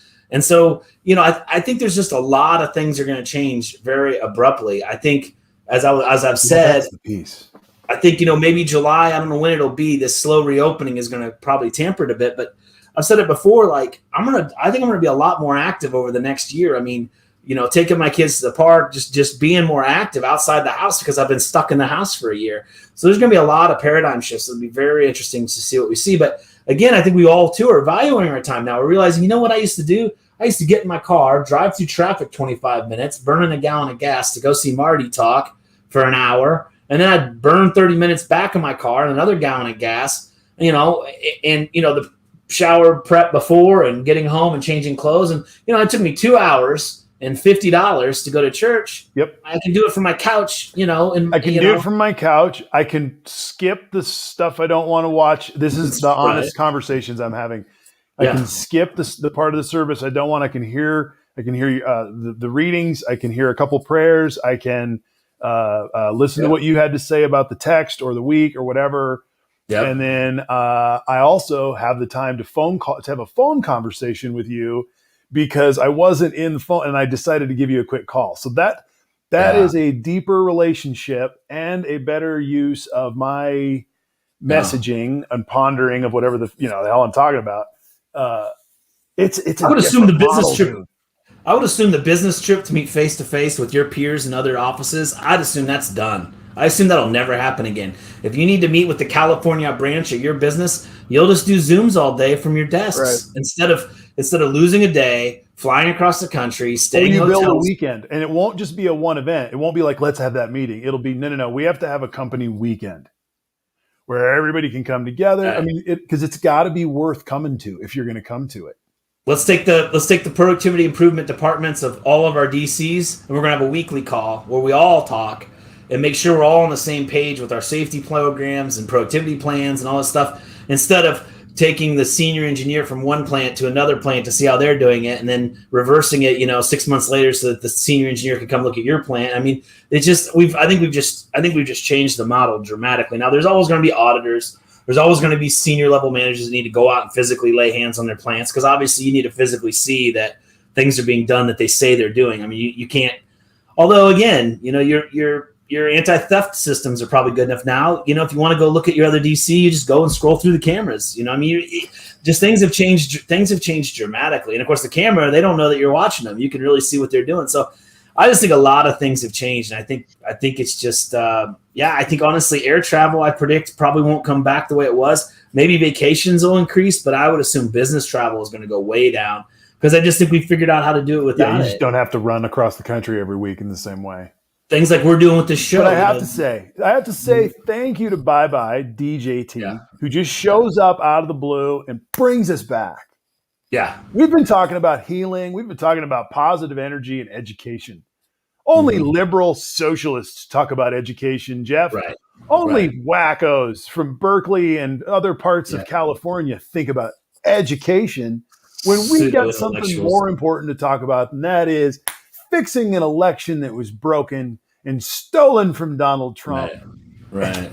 And that somehow we're going to move it back to Arizona, which those dipshits got a warning this afternoon. Did you see that? Did they? No, they get? No. They're getting a warning that if so, one of their plans is to check the signatures, and then they're going to go to people's homes. This is their plan, to go to everyone's home and check their signature. And they said they were told by the federal Department of Justice or the state Department of Justice, they were told you may not go to anyone's homes. Every time you do that is going to be one count of voter intimidation. No shit. Yeah. No shit. Every one of them. No, absolutely not. You can't. That's ridiculous. I was wondering how they were going to get access to the signatures. How can you compare signatures as a third party? You can't get my grandma's house. Now listen here, Marge. Amazing. Did you amazing? God, what sign this paper, Miss Marge? Oh my, that's different. God, what a bucket of turds that group is. So they're not going to be able to compare signatures. Obviously, I guess I just inferred that from the get-go. So again, they're going to just paper that you probably heard about the bamboo piece in the paper, right? Did you hear about that? I know they were doing UV checking. There's supposed to be bamboo fibers in a proper ballot or something. For the 40,000 that came from China. Oh, right, the bamboo paper from China. Right. I'm not shitting you. That's what they're saying. Because obviously, creating the paper document is somehow going to work at all for voter fraud. We've been through this before, dumbass Republicans. You register to vote with your personal information, so you have to have a registered voter. It doesn't matter where the piece of paper comes from. You have to tie it to a registered voter. So wouldn't it be easier for your fake registered voter to get a ballot and complete that ballot? What do you do with 40,000 Chinese ballots? Because you have to now append them to 40,000 individual registered voters. So where are these created fictional registered voters to use these fictional created ballots against? I mean, it makes absolutely zero sense. They probably still believe that there's more votes than registered voters because that lab made 1,000 labs. I don't know how anyone could be so dumb. How could you possibly process more ballots than there are registered voters when you're tying a ballot to a registered voter? That's the whole reason you have registered voters. So if you have all these registered voters, each one has a ballot. Where did the 40,000 Chinese ballots go? You just knew that those 40,000 people weren't going to vote, so you created 40,000 fake ballots for those exact 40,000 people that didn't vote. I mean, I don't know how these people get through the DMV or the grocery store. I mean, with these type of logical skills, I wonder if it's not logic, dude. Breathe. It's not logic. Breathe. Well, Troglodytes is what they are. this is where I think we need to just let Merrick Garland do his thing, and we need to move on from them, right? I think this is one of the like we've had this conversation about Arizona, about about voter fraud for how many months? Yeah. Every logical person is going to have the same thought process Jeff just had about bamboo and the ballots, right? We don't need to have this conversation. And when it comes to the legal level, Merrick Garland's going to take care of it. I trust that there's going to be that level of competency, right? So, and this is the whole thing, though. We were having a really solid conversation about the future and how to go forward, and then we get completely derailed. All right, you're right. I tend to agree with Zach. I do want to say one thing, though. One thing I think we do have. I need this. I agree, Zach. I'd like to make one point of difference, though, and that is 70% of Republicans don't believe the election was valid. So at roughly 50% of the population, that means 35% of Americans don't believe that Biden properly won. Well, 35% of the voters don't believe that Biden won. So the reason we do need to discuss this, at least briefly in my mind, is we do need to be prepared. Data Ninja, whatever the hell they're called, Magic Chop, we should call them. The Magic Chop folks, they're going to come back, right? There's only two possibilities of what they're going to say. They're going to come back and say, we agree. Arizona had an accurate count. I'd say that's about 5% possible. Or anywhere from there to we found more Trump ballots, right? I mean, really, the exercise only makes sense if they uncover that Trump got more votes. So we do need to be prepared for what happens when Fruit Ninja comes back with, more Trump votes. And that's going to, of course, spark all these conspiracy theorists that, well, there you go. We finally got someone objective, which, of course, we all know they're not objective, to look at the ballots. And they've proven that Trump won because Trump's already saying it. Trump's already running with it, right? Trump already knows he won, right? So I think there's always something to be said for we need to be prepared for what's the hysteria going to be, what's the claim going to be. Well, but yes, let's break down the numbers of that though, right? We already know that 40% of the country, just 40% of eligible voters just don't vote. Period. So now we're looking at 60%. What, like 48% went for Trump, something like that? Yeah, right. 48.6, right? Or 6.8, one of the two. So 48 of 60. So let's say 49% of 60. And now we're saying one poll says that 70% of that 49% of that 60%, right? Like, I feel like the vast majority of people, like who are actually in the country, aren't out here saying Donald Trump actually won the election. And I think we really need that'd be 20%. I agree with you, Zach. I think in terms of majority, you're right.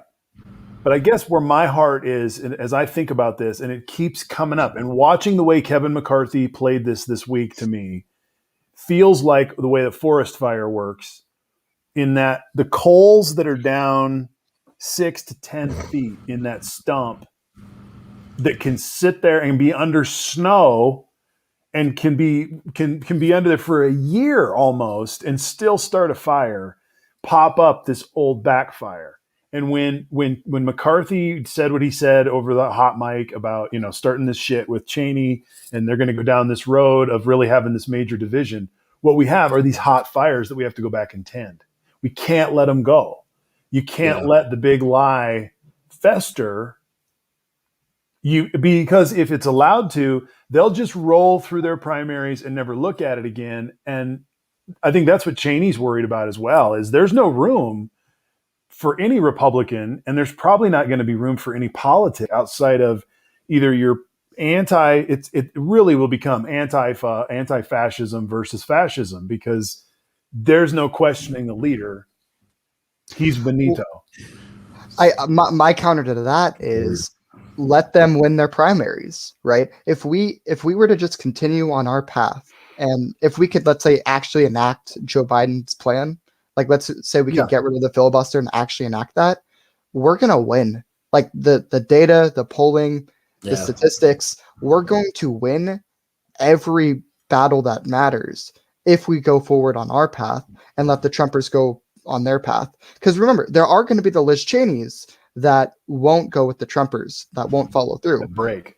We don't need to give them a place, quite frankly. If they're going to break off, maybe they go to the Libertarian Party, maybe they don't. Maybe they just don't vote. Right. But let them not vote. We just go down our path, because our path is the majority path, and it's going to win elections. So I think that's and not bad. That's not bad theory. That's not bad theory. And I mean, every second that I think we talk about the big lie, that's just giving more fuel to it. I feel like we literally are tending the coals, making sure that they're still hot. I feel like if we just move on and start saying, hey, let's pass HR 1, right? Make sure whatever the Republican ace in the sleeve to cheat is, we kill the cheating. Let's pass HR 1. Let's get DC statehood. Let's just stack the deck in our favor so much. Let's just add so much snow onto the coals that it doesn't matter, because we're never going to see those coals again, because we just stacked so much snow on top. That's the theory I prescribe to. I mean, I like it, and I've said, I think we've said it twice, I think, already tonight. The current trajectory just doesn't make sense for the Republicans. And if 20.6 is what your numbers came up to, 60% vote, 49% voted for Trump, and 70% believe the big lie, that's 20.6% of, I believe the denominator there is eligible voters. Wow. Or people eligible to vote. Eligible voters, yeah. Anyway, 20%, if of that 20%, even a third of them are disenfranchised and just decide, you know what, I don't think the system works. I think it's a lie, which seems to me the only logical outcome of the system doesn't work. They're going to try and pass more restrictive voting bills, but we all know restricting voters and making it more difficult, disenfranchising voters through whatever, cutting the times they can ballot and things like that, that'll have an effect. But you can't make up for losing 10%. You know, if 70% of Republicans believe 70% of Trump voters believe that Biden lost, if even a third of those don't vote next time, that is a real serious problem for the Republican Party. I mean, that's like 23% of their base just says, I'm just not even going to go. I'm not going to spend the energy to go to the poll because it's so broken. That's really detrimental, because I think the Democrats, none of us believe the system's broken. We all believe the system works. So we're all going to keep voting. So you really have to scratch your head and say, where are they going with this? Like, besides some attempt to be authoritarian, but again, they can't just suddenly say we're going to pick kings, where the the Congress will just vote on who's the next president. I mean, they're not, that uproots the entire Constitution. And don't forget about the 30%. Don't forget about the 30% of the Republicans that believe Biden won, right? Like we were saying about Liz Cheney, maybe they're just done with it. Maybe they go libertarian. Maybe some of them say, okay, we'll vote for the Democrats, because the Democrats during Biden's tenure actually did make things better, and we didn't devolve into socialism. I think that's another big thing. Biden is so extremely boring. It works so much for him. Absolutely. Yeah. He's a wong. It's so good. He's Adlai so Stevenson. You're not going to have a bunch of Biden tweets that you can put on T-shirts and be like, look how dumb Biden was. All right, let's play this theory out for a minute. Let's walk the line. Let's play this theory out for a minute. The Zacchaean theory that we let the Take the Republicans Zacchaean theory fall of apart. move forward in positive nature and spend our evenings talking about education policy, which I think is the direction we should go. But here's the question. The reason it's important to, as I named tonight's show, continuing to look at how broken this system is over there, it is part of our electoral system. And where is right now, McCarthy, Scalise, all these guys just lean into the weld that they've given themselves with Trump. They're just married. They're going to stick with him. But Rudy just got rolled up. Right. Like in the same week this stuff is happening, there should be a peel off. Yeah. Yes. They get a little closer. And then now what are we going to see coming out of there? We're going to see Mueller report looked at again. We may see the entirety of, or at least Congress may see the entirety of the Mueller report from this judge that has basically come out hot and pissed, saying, you know what? We're going to see what's going on here. This is all bullshit. And I'm going to tell you right now, we go back into that core element of the Trump administration and lies, and whether Barr was complicit or Mueller somehow failed or was complicit or whatever, there's going to be blame going around. And these guys are getting married further to the story. I feel like we're walking, that's why I bring it up, because I feel like we're walking into a situation where one day we're going to hear a breaking story that, you know, maybe rolls Donnie up. And then all of a sudden the American political system is in fucking crisis, guys. Even when Reagan was president, I don't remember people. I can't think of a time when either political party was so led by one person who lost their reelection, lost the Senate. To me, whenever someone became an ex-president, they just sort of disappeared. I just do not understand. And it's not just a simple faction thing of like, I believe in the Trump philosophies of XYZ, which, by the way, would be interesting to hear because I don't even know what those philosophies would be because I don't believe he presented any. I am just going to believe whatever he says next. I am just absolutely 100% following Donald Trump regardless of what he does. Because he's a victim and they're all out to get him, and I'm going to stick with him. There's so much more than the policies that are sticking with him. He's their pro wrestler hero. It's mind-blowing. In the past, I would think Liz Cheney saying, I don't want to listen to the past Republican president. I want to move forward on these agendas. The rest of the Republican Party would be like, who cares about the last president? You know, historically, the Republican Party would be like, you don't have to follow the last president. Yeah, we're going to move forward with our Republican agenda. But they don't have a Republican agenda because they didn't even pass one in 2020. And so they literally are just sitting here on a pile of nothing. I mean, I guess what it really says is there's no real Republican leaders. There's Donald Trump. Everyone's chasing him, or you've got one person, Liz Cheney, standing up and saying, you know, I think what he did was wrong. And they're all like, shut up, get out. So there's truly no leader of the Republican Party because we all know Donald Trump doesn't, from Mar-a-Lago, tweet policy. He doesn't tweet, I wasn't going to do that much money on infrastructure for internet. I was going to do all my infrastructure on purely highway. He can't even articulate a cognitive response to what Biden's doing. He just sits there and it's dumb. I mean, you read his releases, they're nonsense. It's just, it really doesn't make sense to me. I can understand if you had a guy like Carville, just to name a Democratic genius. Carville's done a really good job getting many people elected. He says crazy things too, by the way. But, you know, he at least has a pedigree of getting people elected and saying smart things. And so, you know, I can see how he could be a leader of the Democratic Party. But this is like, it's just, to me, I just cannot comprehend why this party is so interested in what Donald Trump is doing to the point that someone else saying, I don't think we should be following Trump it's treasonous to them. And I guess we should try Zach's theory of they're just lemmings following somebody off the cliff. They literally have become everything they said they wouldn't be. They're a cult of Trump, and apparently it's a death cult because, quite frankly, at this point, like with McCarthy doing this last backbend and Ted Cruz going down to shake hands with Donald Trump, I mean, they are all, how could Ted Cruz or what are they going to do? Let's just say, like I said, let's just say it turns out Matt Gaetz supplied this 17-year-old girl to Donald Trump while he was in office. It's a complete made up. Nobody quote me. But let's just say that's finally proven. How all these people are just going to be like, well, I was fine with everything. But that 17-year-old girl thing, I draw a line. I mean, they can't. Because they've gone over every single line they've ever drawn. And there is no bottom. They are going to follow Matt Donald Gaetz Trump. today, in his defense or his walking defense, said, what did he say? Did you hear what he said today? No. He said, I'm a guy like Donald Trump. Well, that's true. In relation to the way he treats women. That's true. What that was literally his defense of saying, you know what, man? Republicans probably love that defense. Yeah, sure. That probably works.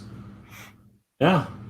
I'm not the only shipbird defense, by the way. I'm not the only shipbird. Yes, I'm a playing chess, though. When you're playing chess, you've got to look at your opponent. In fact, you've got to look at your opponent most of the time.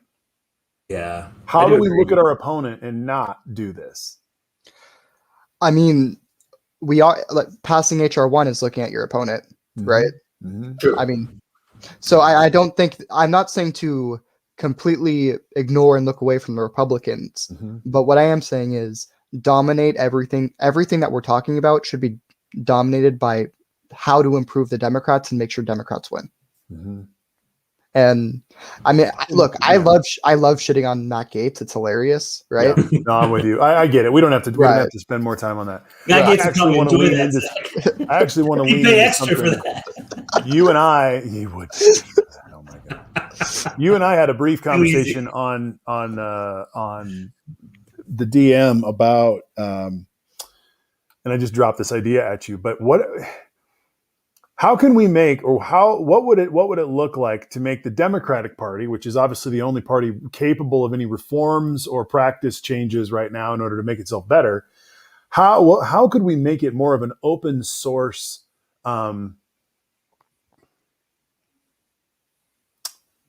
Get in there, less of a party where I got to go ask Steny Hoyer whether or not it's my turn to run in the 3rd district of Indiana for state, for the House of Representatives.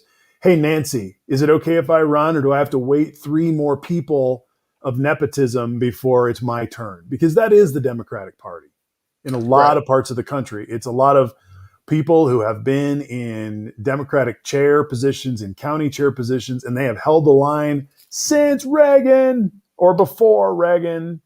And they're damned if they're going to give up that power by, quickly. And then when it goes to somebody else who's already in line, they've been in line for 20 years. Well, the progressive answer to that is completely go around the bosses, right? I mean, AOC didn't wait in any line. I can go down the list of the progressives, but so do you think that that's going to be more and more of a trend? I think each year you're going to see progressives. Progressives are going to hold their seats because generally we're in very gerrymandered districts, right? So they're not really going to face a Republican challenger in most districts.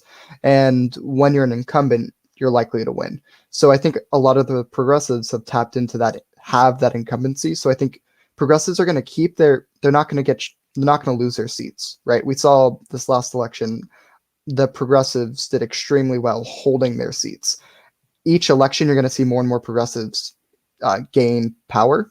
And eventually you're going to see a shift over towards the progressives, where I think, at least I hope, the progressive culture, when we get either majority or like a very strong minority, like a 40% minority, then the culture becomes, okay, it's a meritocracy. Okay, let's pull back a second. Let's talk about AOC. Let's talk about a couple of them. So you're going to go around the party. The way you go around the party has to be, I'm going to throw this out there, has to be pretty populist. Has to be pretty like grassroots. Yeah. I'm going door to door, populist style. How long can a progressive keep that populist edge and stay popular before they become, cynical Americans will look at AOC if she doesn't get everything done in 10 years and go, see,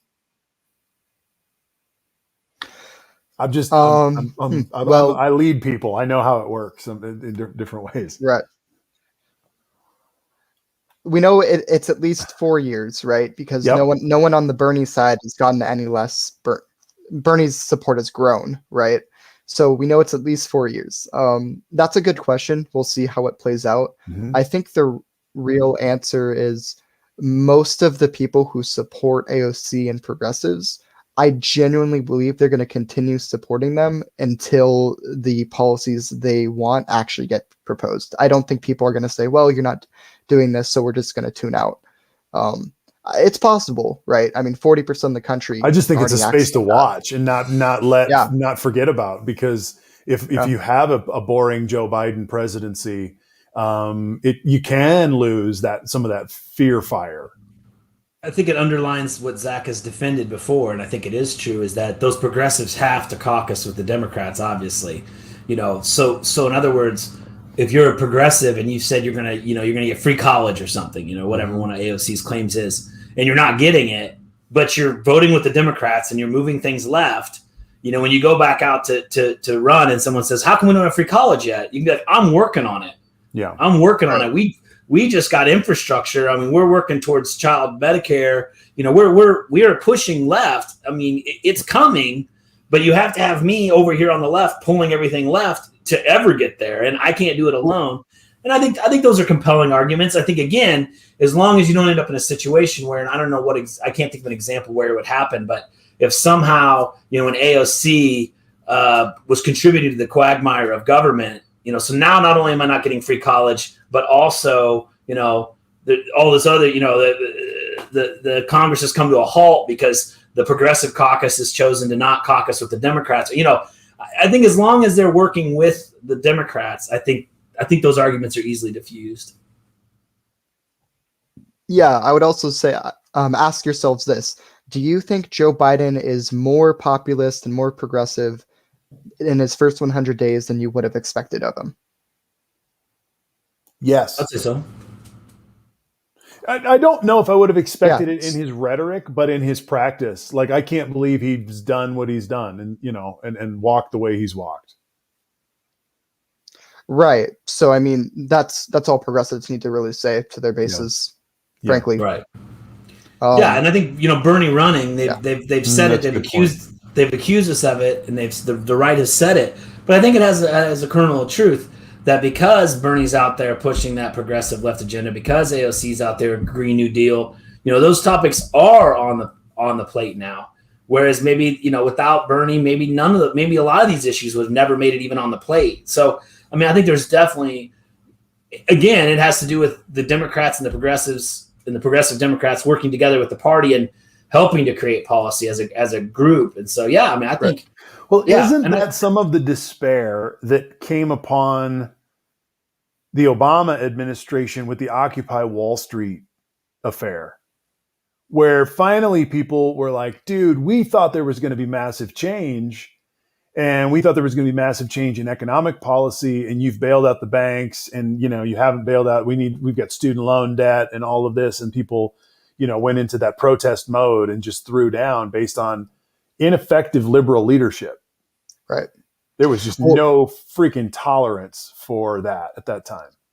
I have one word for you. Yeah. That's the difference between then and now. Austerity. That's the difference. Yeah. Even though I believe Joe Biden is not going far enough, I've said it before, I've shown the graphs, right? Mm-hmm. He is not doing an austerity-minded approach. Obama did. So that's a massive difference, and that's a big paradigm shift. And that's something that we have the luxury of not having to deal with because of the Democratic Congress.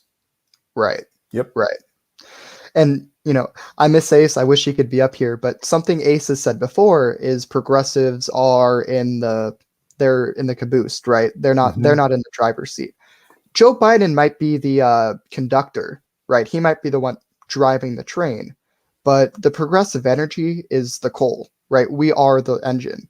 So look, Joe Biden, he's the conductor. He's the one driving it, but the energy of the party is with the progressives. And the reason why I'm so confident in saying that is the majority of the House Democratic Caucus believes in Medicare for all. That matters, right? You can't call the majority position in the House or in the Democratic Caucus in the House the caboose. It just doesn't make sense. Right. So, yeah. And I think there's equal or partially greater support for a Green New Deal and some of the other progressive concepts. Getting rid of the student debt, that's something that I think large scale the Democrats have basically adopted.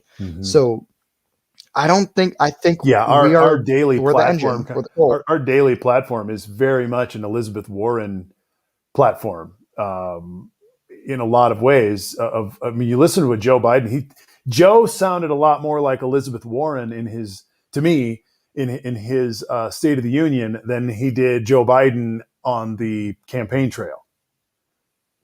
Right. It was remarkable. But I think Joe and everybody else knows this is it, guys. This is the last chance to have the ability. This is the last chance we have to put these kind of progressive measures that have been needed in place since Kennedy started the project. Like, you have to go back to Kennedy. You have to go back to the warnings of Eisenhower at the end of his administration, coming out of the 50s, going, watch out for the military industrial complex. Watch out for the ways that decisions are going to be made to either have wars or to develop more chemicals and everything. Just Kennedy comes in and says, we can change our path. We can have a great society. That was later on, but we can have these great goals, these lofty goals. Well, what's interesting about Kennedy is he is, I believe, the only president who somewhat subscribed to the MMT economic theory. MMT didn't really fully exist then, but the concepts of MMT, Kennedy actually fully subscribed to. So I think that's really interesting. He's one of the few presidents, if I think might be the only president, who's ever really subscribed to that theory. And when you look at Merrick Garland, I mean, you can also say that same thing about Janet Reno, because she was a whale of a attorney general, but the fights that she was fighting at that time were very different.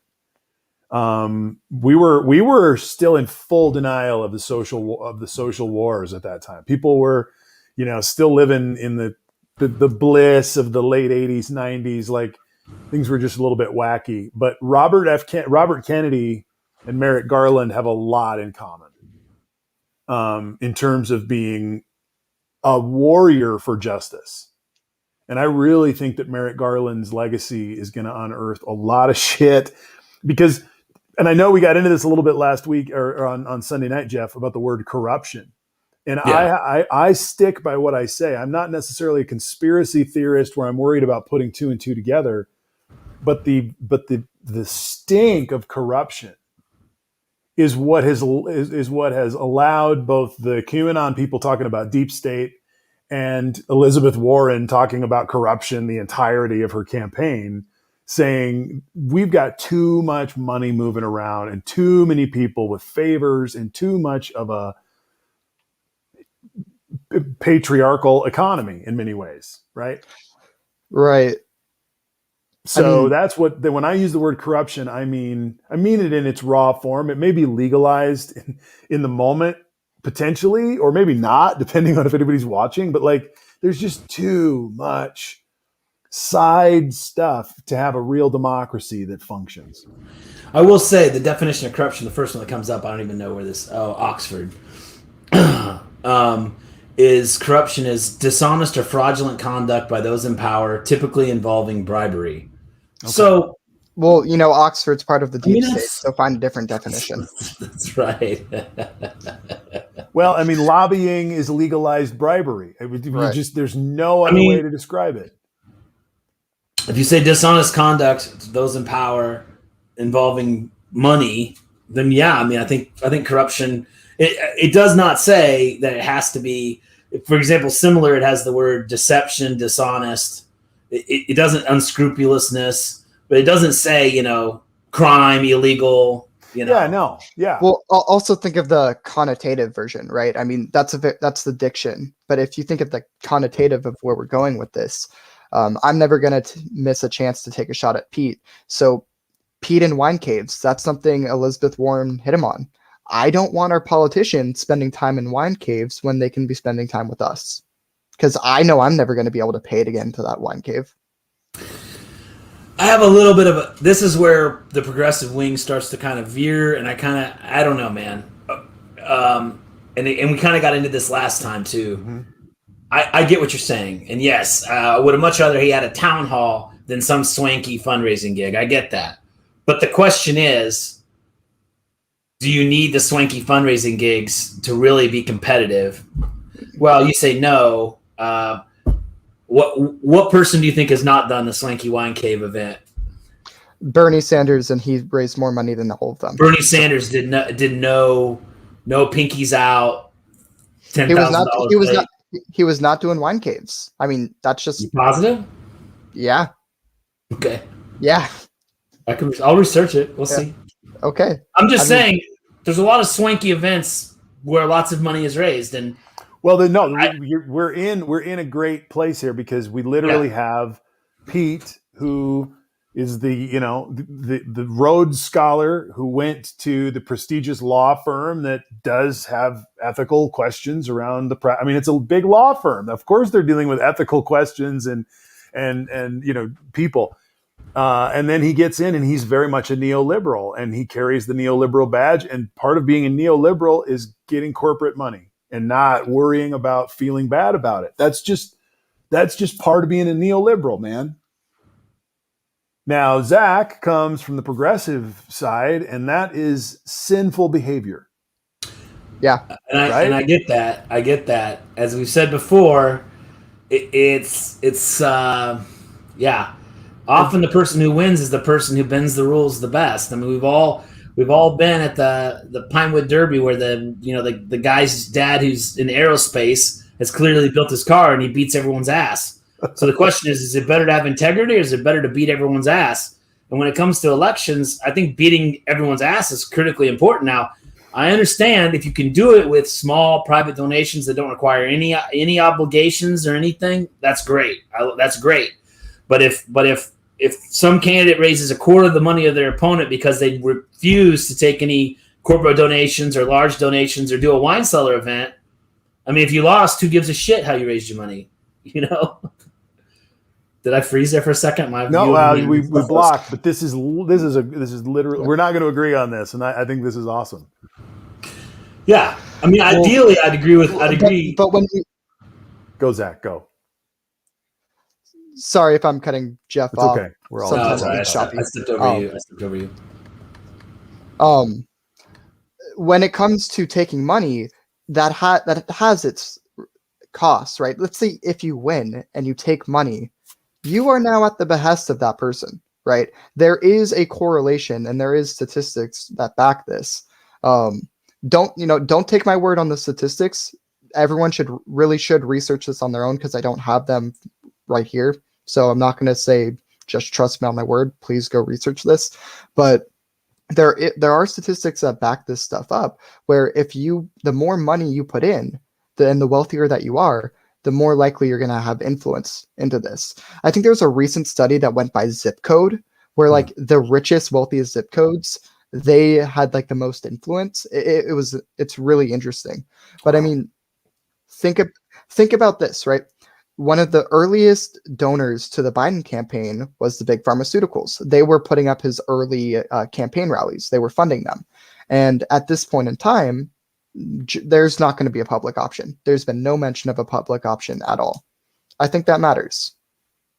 And that's something that moderates have said they wanted. That's something Biden said he was in favor of. Mm-hmm. There's no mention of a public option in sight if we get a healthcare bill at all. So. Yeah, I was surprised how little healthcare was on the agenda or docket in the State of the Union. But I think part of what you do in that is you've part of what Joe has shown that he wants to do is name the things that he can do or will try to do, and not do things that he doesn't name. You know, it's sort of they go together. So I think you're right. I think, no one can deny the fact. I mean, just logically, you cannot deny the fact that if you give a lot of money to a campaign, you get more access than if you've never donated and you just, decide to write a letter. I feel like that's just not That's naive. Right. The Bernie claim is a bit tenuous because he's transferred money from past campaigns. And in the past, Bernie Sanders did have $250 a ticket meals, closed door. And for those who spent $2,700 or raised $10,000 were invited to a pre-event reception according to the invitation. So he has in the past, and he transferred large sums of money from past campaigns. But his current policy is not to have any closed door fundraisers. He doesn't accept any money from PACs, super PACs, drug companies, petroleum. I will say this though also, and I think this is important. A politician who, let's just say the oil industry gives Bernie Sanders $200 million when he's running or whatever, just some huge number. Bernie Sanders still has personal responsibility, personal integrity, and can still vote against the oil industry's interests. They, of course, would not support him the next time. But in other words, it's not, I guess one of the things the progressives talk about is like that money, taints you or whatever. Well, it's not a bribe. It's people can offend their sponsors. I mean, I get it that you're going to, if you need that sponsor to run or whatever, but I don't know. I think the contrary has to be true too, that, someone could be funded by the oil industry and vote against the oil industry's greater interest, right? I mean, that can be done. They're not required by that donor to vote the way that donor wants. I mean, not legally, at least. It wouldn't be legal for Exxon to pay Mitch McConnell $10 million as a donation and say, you will not vote for any anti-oil. That's not a legal contract. They can't do that. Right. Well, let's use the word sponsor, right? Why should ExxonMobil get to sponsor anyone? I don't think that's an accurate word either. I don't think anyone sponsors anyone. It's a donation to a campaign legally. The campaign is its own entity. I've never seen or heard of a sponsor. I think we just threw that word in there accidentally. Right. I think we're throwing it in there, but I guess obviously there's lots of questions. There's lots of questions. I mean, at least historically, most of that money goes to media, basically. So what you're really talking about is you're talking about people giving money to candidates so they can turn around and give it to the media to do advertising for their campaign, right? I mean, that's basically where the majority of it goes to, right? TV time is one of the main expenses. And staff and purchasing of event space and stuff like that. I've always, in Europe, like in England, my video show's frozen on my side. Everybody frozen. Anyway, in England, they're all given equal time. It's a shorter campaign period, right? It's like 6 weeks, 8 weeks. They're all given the same amount of time. Now in England, they have 5 TV channels. I mean, it's not the same as America. But the point would be, I guess, let me just go crazy. What if the requirement to be on TV as a news station is you have to give an hour a day to political advertising, and that's divided by however many candidates there are. You have to give equal time to each candidate. You have to give an hour a day for their ads for free. To run a TV channel in the United States, you have to do free advertising during the 8 weeks before the election or whatever. Because what I find very, very strange is if you look at the top 5 CEOs, which I just looked at, 4 of them are in basically cable or news. So the even better question is, why are we getting all this money from ExxonMobil and all these other people to pay Rupert Murdoch and Ted Turner and all these people money during the election? Wouldn't it make more sense to tear some of that money out of that system? And that's not like people couldn't choose to buy additional ads or whatever. But if you could take some of the cost basis out, you would take a lot of the need for all this funding out. Yeah, no, I fully agree with that. I think you're not going to get me to disagree. Yeah. I think it should be fully funded, and I don't think, to be honest, I'm going to be a total socialist egalitarian on it. I think it should be publicly funded, and I don't think you should be able to get private money from it at all. I think it should be even. But, I'm not going to get that. I'm just going to sit here in my basement and wish for that. I mean, if that's the biggest problem is the funding of politics, maybe we just need to cut the cost basis. It's critically the deepest problem that holds us back as a country from facing real change and the opportunity for our leaders to do the decision making that needs to occur. Zach, you look like you got something to say. That's something that the John Lewis Voting Rights Act actually addresses, where I think it does like a 6-to-1. If any one of us give a small dollar donation, I think the federal government matches that 6 times over. Starting in 28. Right. So, I mean, if we're talking about fighting with your best weapons, right, at that point, you can actually run a very successful campaign if you are only going with small dollar donors. And we're not even talking about how that might affect someone like AOC, who is a massive fundraiser. Right. And hasn't even, Yes. yeah. So She raised like what, $8 million for Texas in like a day. yeah. Yeah, No, she's gifted. yeah. Jesus, that's a lot of money. She is gifted at bringing the heat, man. Right. Also, I guess to even go further on the point of corporate money influences people. If I'm a corporation, I'm only going to give money to the person I think will do my bidding. Right? It's an investment. So bullshit. If you're a corporation, Zach, you're going to give money to both sides. That's the way a lot of corporations roll, dude.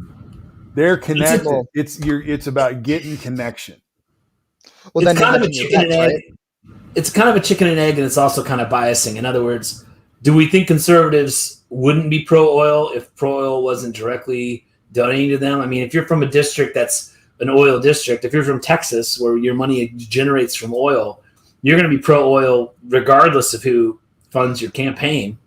Well, so I would counter that. I'm going to switch to coal because I have an example for this. The largest coal union in America has come out and said, "Hey, we will support a transition to green energy as long as you secure jobs for us."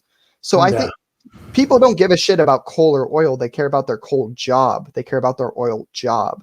So I think that's that fair. Is, yeah. In the state of Iowa, where a report just came out last week, where in the state of Iowa, there is an equal amount of pollution every year that comes out of the state of Iowa, equal to all of the pollution from California, Illinois, and Texas combined, come out of the state of Iowa. And it comes out of the backside of pigs. And the number one farmer producer of pork in the world, his name is Jeff Hansen. He lives in West Des Moines, Iowa, in a 7,000 square foot house. I knew him when I was a kid from little old Buckeye, Iowa. I remember him. And he made a fortune, and he gives to both parties in a state that's dominated by pork. And he runs the state. I mean, he has roads built for him. He decides which roads get paved, which gravel roads get torn out so they can just fucking farm another 2-mile row instead of having to have the end rows. They can just keep driving the tractor to the next mile.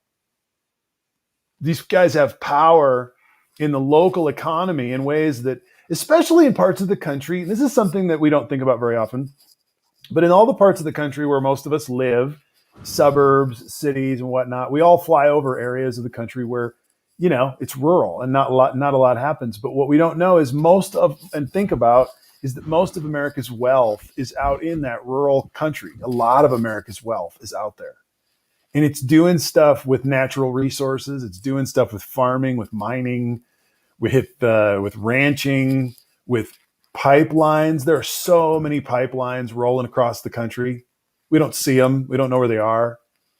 But our politics are broken because our perspective is broken. We don't think about all that shit that's happening in those places where nobody are at. We want to go to the restaurant and we want to see people and we want to go to the friggin', thing. So our politics is shifted on that, dude.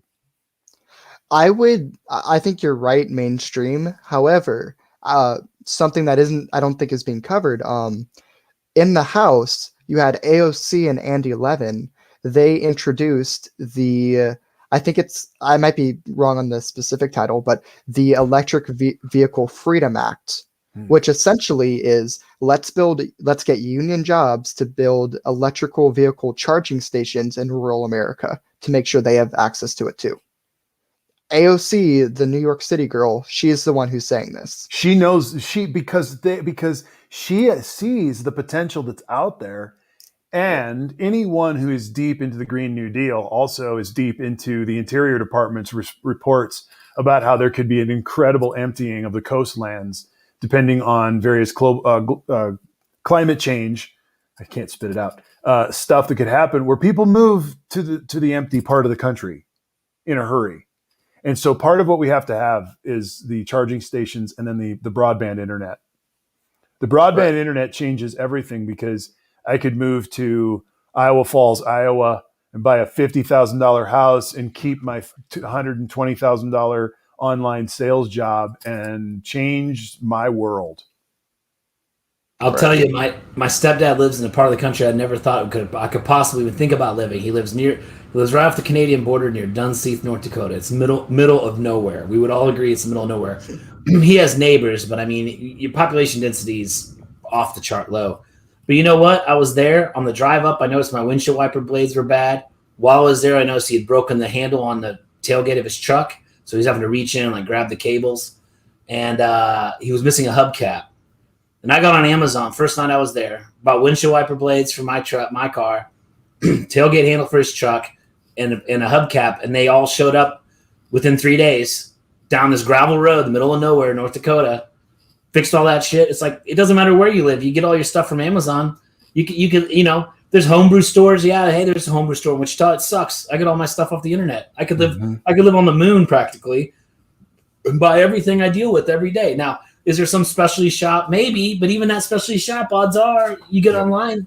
So the world's getting a lot smaller when you do have internet, which of course, cell phones or whatever, you can still order Amazon. But yeah, if you can work from home, that's exactly it's really the right answer. If you can work from home and you're worried that Florida, the water's going to rise and half the state's going to be gone, move to the suburbs of Des Moines. If you need to run into town and get something from Sam's, you can, but you can sit at home and get your stuff on Amazon, and your cost of living's 40% cheaper than it was in Florida. Your money goes further. And I mean, there's going to be I think there's going to be a lot of people that start to realize, hey, and I can go outside, the air smells fresh. I can go outside at night and hear the animals and the birds. Like, you can live a really, I think people will be surprised how nice 10 acres in the middle of Iowa can really be. If you can stomach the politics, you can stomach, maybe being downwind from a pig farm, which that is hard to stomach. I will tell you that. But the fucking water, dude, the problem is nobody's talking about it, but be careful with the water, because the beautiful land of Iowa underneath it, between 40 and 80 feet below it, is the greatest aquifer on the continent. The entire state has got a river of water underneath it. And it's between the Mississippi and the Missouri. And it's full. Because I can remember when my dad was fighting these fights back in the 80s, when Jack DeCoster moved from North Carolina. He started in Maine. He started hog confinements in Maine back in the 60s and 70s. They kicked him out of Maine. He could never go back to the state of Maine or he would have been arrested. So he went to North Carolina and he started all the hog farms in North Carolina, which is a huge hog country. And then he came to Iowa. And when he came to Iowa in 1983, there was all sorts of legal laws that had to be changed for them to put these hog confinements into a state where there were hundreds of thousands of Iowa farms that raised hogs. You had your hog houses, you had your, and it was part of the way a farm ran. You had different animals running on the thing. All of a sudden there were these massive hog buildings, dude. And they would come in and they would flatten a piece of land and they would dig this thing called a lagoon. The lagoon is a couple football fields big, and it goes deep into the ground, and it's full of water. And every 45 minutes, a giant flush of water goes underneath the hogs and cleans out the track underneath them and cleans all the shit and puts it out into the lagoon. Well, just like a lot of environmentalists said back in the 80s, what happens if you dig that 40-foot hole and it cuts into the aquifer? You mainline heavy-duty nitrogen manure into the aquifer. And now you do that thousands of times. Yeah. And now you can't drink the water. And guess what could happen? It could keep getting so bad that you can't drink the water, not only in Iowa, but you can't drink the water in St. Louis anymore. Or Memphis. Or anywhere down the friggin' river. So that I can have a pork chop for $4.99. Right. We have the Ogallala aquifer, which is a different aquifer. And in western Wichita, all the way out through Hutch, People dig wells just to water their yards. You can dig a well like around here. The deepest it can be is 30 feet. If you get to the west side of Wichita, the east side, it's way down. But because the city actually gets higher on the east side. So when I lived in Hutch, people filled their pools with well water. They watered their yards with well water because it's like free. I mean, you dig a 50-foot hole and put a sump pump in it, and you got free water. As much as you can get. As much as you want. You just water your yard every day. For now, that aquifer is draining. It's Wichita, when they have a surplus, they actually pump water back into it. And I don't know, there may be times where they prohibit use of well water. I don't know. You should look this up more, but it is like there's less water each year. It's not being refilled at the rate it needs to be refilled. Right. It's just like the Colorado River. There's water rights, and people discuss, our farmers squandering it where other people should be taking it more seriously. It goes all the way up under South Dakota. It's hard to get to. It goes real deep up there. In Nebraska, it gets as deep as 1,000 feet. But Kansas, Colorado, Oklahoma, Texas, and New Mexico, it's shallow, very shallow. And a lot of those center pivots you see, if you fly over that area, ironically, you'll see the round fields, right? Because it's a center pivot. And what they have is a well, and it'll have like a 350 small block, like a car engine with obviously a gas tank, and it's sitting on a pedestal and this big pump. And so when that sprinkler needs to come on, that engine kicks on, starts pumping water full speed at that center pivot, and that's what waters is, the Ogallala Aquifer. I mean, I don't know. I don't believe a center pivot even works without a well. I mean, you can't use city water on a center pivot. No.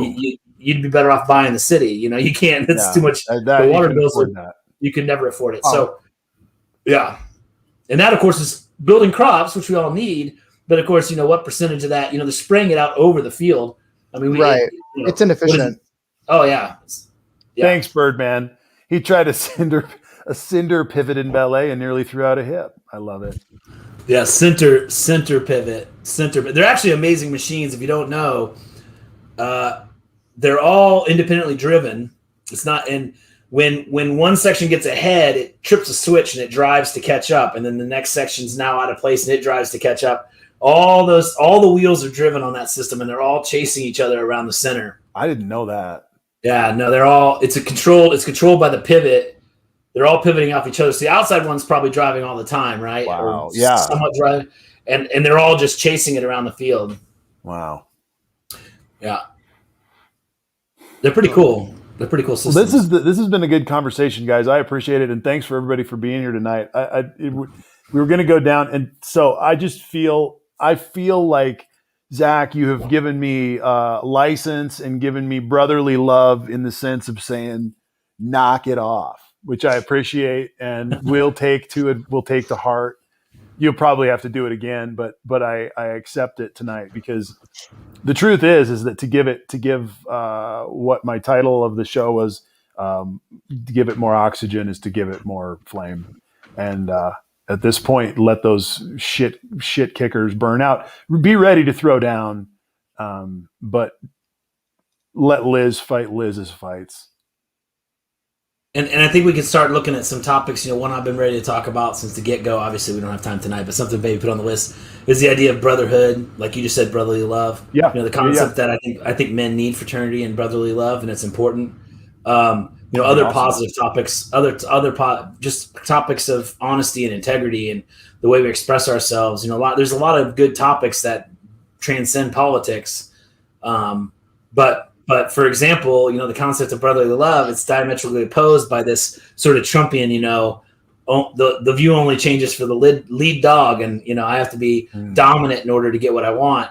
That's something that I would argue. While I believe in brotherly love and fraternity, you could very well argue that the Trumpian politics oppose it. So I think we can vacillate. We can vacillate between. Let me ask you a quick question, Jeff, because you're a pro in fraternity living and brotherhood and all of this.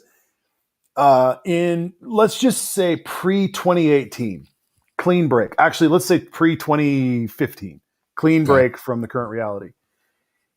In your experience in different organizations and systems, before 2015, how many times when you were in those systems did you have conversations or hear people talk about whether or not they were or you were an alpha or not?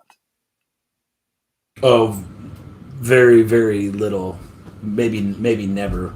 So I think we should explore the role of that rise around Trumpism in masculine discussion, because it really rose up around that, where all of a sudden people are like, dude, he's totally a beta. As an alpha, I'm going to speak to that kind of stuff. Is sort of new in male parlance.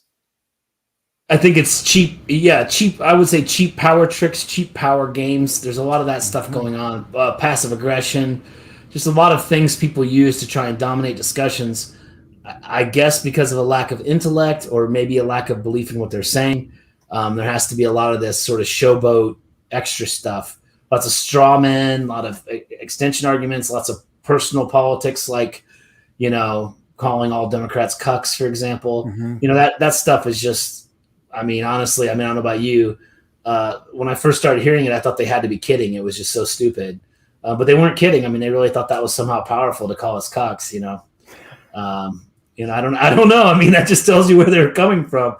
It's diametrically totally own that lib, bro. Yeah, totally own that lib. I called him a cuck. Wow. It's just, again, it's like I'm going to totally own you guys by crapping on the floor. Yep. It's like that didn't work. Yeah. That didn't work. Crapping on the floor in front of me did not sell your point at all. But it did prove your point. Yeah, it did. It definitely did. Yeah. Well, that some of that goes back to the two. I'm not going to be PC. I'm going to say whatever I want. Well, you sound like an idiot.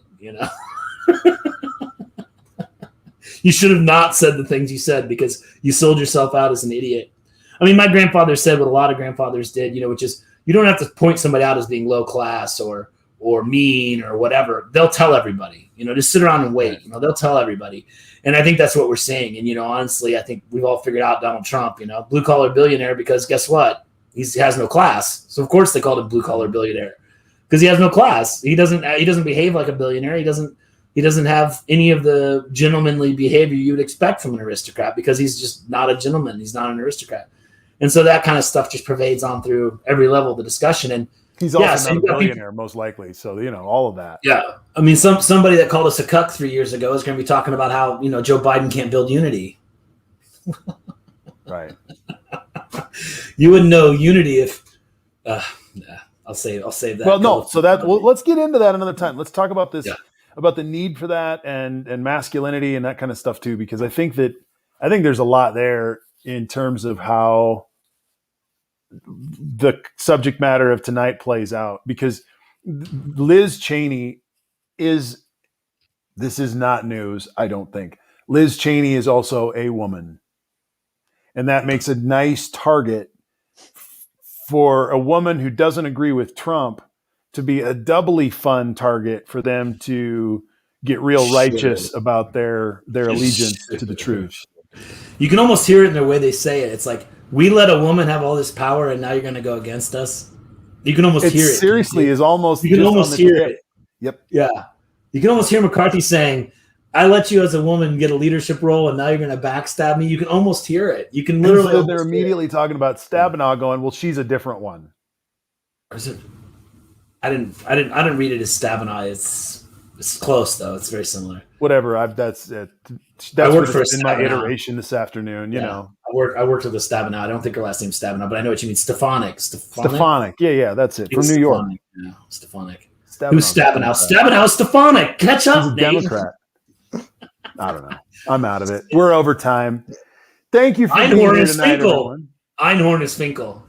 Oh, okay. Poor Kevin. Poor Kevin. He is crying like he lost. Stabenow is a senator, but I don't think Stabenow's in this discussion. I said it wrong. It's okay. Stabenow. Is in Michigan. Stabenow is Stefanik. Is Einhorn is Finkel. Just catch up. Wow. Catch it up. Catch up. I'm lost. It's all right. All right, everyone. Have a wonderful evening. Marty, we forgive you. Thank you. I don't even know this is all good. I appreciate it. Ending in a spiral is always fun. Zach, any final words? There's 500 people in Congress. There's probably one of everything, That's what's funny. Do you remember that night we played, Cobra Kai or a member of the House? I mean, and this is, by the way, the point was, and I think it should be remade. We talk about AOC. People talk bad about AOC. People talk bad about Bobart. People talk bad about Green, and we should. But truthfully, there are 500 anonymous members of the House that I bet I could list 100 members of the House tonight that no one in here had ever heard of. Yeah. And so, yeah, the House has just got a lot of people, and only very few of them make a big splash. And that's mostly, I would argue, at least some of them, it's like a gimmick. It's like nobody knows who the rest of these people are. Yep. It's a good fundraising gimmick. If you can be the biggest Trumper. From the fourth district of Colorado, that's where, Right. that's what I do. John Putnick. We've never even heard of him, but he gets on the news and says he's a flat earther. And suddenly, you know what? He probably gets $1 million because all those flat earthers suddenly have someone to send the money to. Oh, man. Let's not help them out. Do flat earthers believe in airplanes? No, I'm just kidding. Zach, final words tonight. Anything we need to have on our agenda and thoughts? I guess on the agenda, I know you've been wanting to talk local politics. Yeah, I just feel like we should get ahead of some of these if there's any really fun, hot stuff to know about, Well, this might be interesting. Maybe a debate or a conversation between you and me or me and Jeff. In California, we're probably going to hit extreme drought, like an official extreme drought. So it's going to be interesting. Yeah, but especially California, it's going to be interesting to see environmental rights versus farmers' rights. Yep. And I think that's going to be an interesting conversation to be had. Yep. Almond farmers are a big part of that discussion. Oh, man. Yeah. That's a good one. It's a lot. And then and Los Angeles and the farming down in the San Joaquin Valley, so much vegetable production for the country. Right. Yeah, it's a big issue. Oh, before we go, I feel the need to plug California as doing better at vaccinating than anyone else. So that's right. Yeah, of course. They're doing great, and I want to say thank you to California for their leadership as well. And I think we're going to start seeing it now. You're starting to hear rumors of pockets of cities or towns. Gavin has sort of been lifting this up a little bit, just touting what California has done. But I'll tell you what, you want market forces to get your vaccine to start working. Figuring out that everybody in Santa Rosa or whichever town it's going to be, in the first town in California, to go, we got no cases. That's right. Well, LA County has gone a few days without a single death. Mm-hmm. So that will become its own, and over the next few months, that will become its own marketable piece. For instance, if Wichita all of a sudden was like, dude, we just got everybody out of here, has nothing. How do we hold that? This would be a good time to point out that Wichita is the largest metropolitan area in the country that doesn't have fluoride in its water. So don't count on Wichita setting the example on this one. Fair enough. Not going to use that one as the example. Fair enough. It won't be Wichita, unfortunately. But everywhere. I mean, obviously, you look at the charts. I mean, I think Michigan was booming. I don't know if Michigan's back down. I mean, obviously, you only have to look at India to know how bad it really could have been. And I don't know if you guys saw, too, in India, they were breaking into hospitals and beating up doctors because they'd run out of oxygen. And yeah, dude, it's bad. There was a hospital where they left patients in the ICU to flee because they ran out of oxygen. So it was just like the ship sunk, get out before the people figured out. They broke into an ICU. There were 6 dead patients still on ventilators. I mean, it's just tragic, brothers. By the way, I will tell you, inside information, biggest hospital in Wichita, when they were maxed out on patients, they were freezing the lines. They were drawing so much oxygen off their oxygen tanks, they were freezing the lines from the big commercial oxygen tanks. Like they have these big, outdoor repository. Yeah, they do. Tanks. I know what you're talking about. Big tanks, right? Not the little roll-arounds. They were pumping so much oxygen. So they were having to roll around oxygen to certain patients to bring the load down so that the lines could thaw. So, I mean, we were, many places, we were on the verge of major collapse, not to the level India's seeing. But, of course, in India, too, you've got the huge wealth inequities and people packed very dense. I mean, I thought India was going to be so bad from the get-go. I was kind of surprised their first wave was. I don't want to spread any disinformation, but I read things today that said that there could be between 4,000 and 16,000 deaths a day happening in India, and that potentially you could have that being 30 to 40 times that out in the rural areas of the state. There's no way to know, but they're talking about death like we've never seen before. Well, at one point they were having 400,000 new cases a day. In America, we got our deaths down to like 1.5% of cases because, a lot of cases weren't recorded. But that's 8,000 deaths a day if you take 400,000 times 2%. Obviously, I guess I didn't need a calculator for that. But the other thing to think about in India, and I'm not trying to bash India, when you have 400,000 new cases, I mean, I'm not a health information recorder, but at some point you have so many new cases. How can you even keep track of how many you have? In other words, your information system can only handle so many new cases a day before they just go, we don't know. I mean, yesterday we had 1 million cases, we think, because at this point we're just using like Post-its and tally marks. We're not even using names. We don't know if we're getting the same case twice. We don't know if we're missing 50 cases. We're just like, someone's just like 20, and we're adding them all into it. You know what I mean? Like in America, I believe each case had a name because you're talking about state level health departments keeping track of the number of cases. Like each case represented a person, and they either died or recovered. Some of the system was able to, although there was a report tonight that said that there could have been up to 900,000 deaths in the United States of COVID. Well, so I will say in America, the cases were more likely underreported and the deaths underreported than overreported. A lot of people were treated as having COVID that were never confirmed. And a lot of deaths were coded not COVID because they knew that the death certificates would be highly scrutinized, and Medicare fraud is an extremely high crime. So I think the odds are very high. When people say, well, was it really? Well, we're knocking on 600,000 if we haven't crossed it. 600,000 deaths, I think the odds are it was higher than that because this traffic accident coded as COVID. No one can point out who that person is. No one can show the death certificate. So we should just write that off as total bullshit. The truth is the opposite's more likely. Someone dies in a car crash, has COVID and massive chest wounds. Well, then they died of a car wreck. Like who would stick their neck out and say that was a COVID death? It's ridiculous, quite frankly.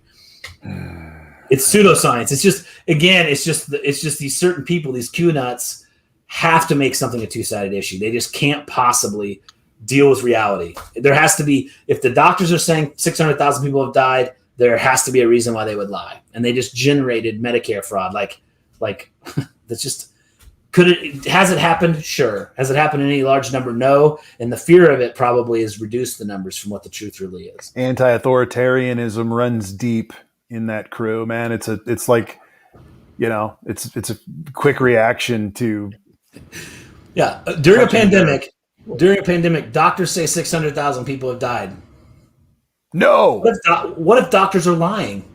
What? Of course doctors are lying. They went to college. Like what? Zach.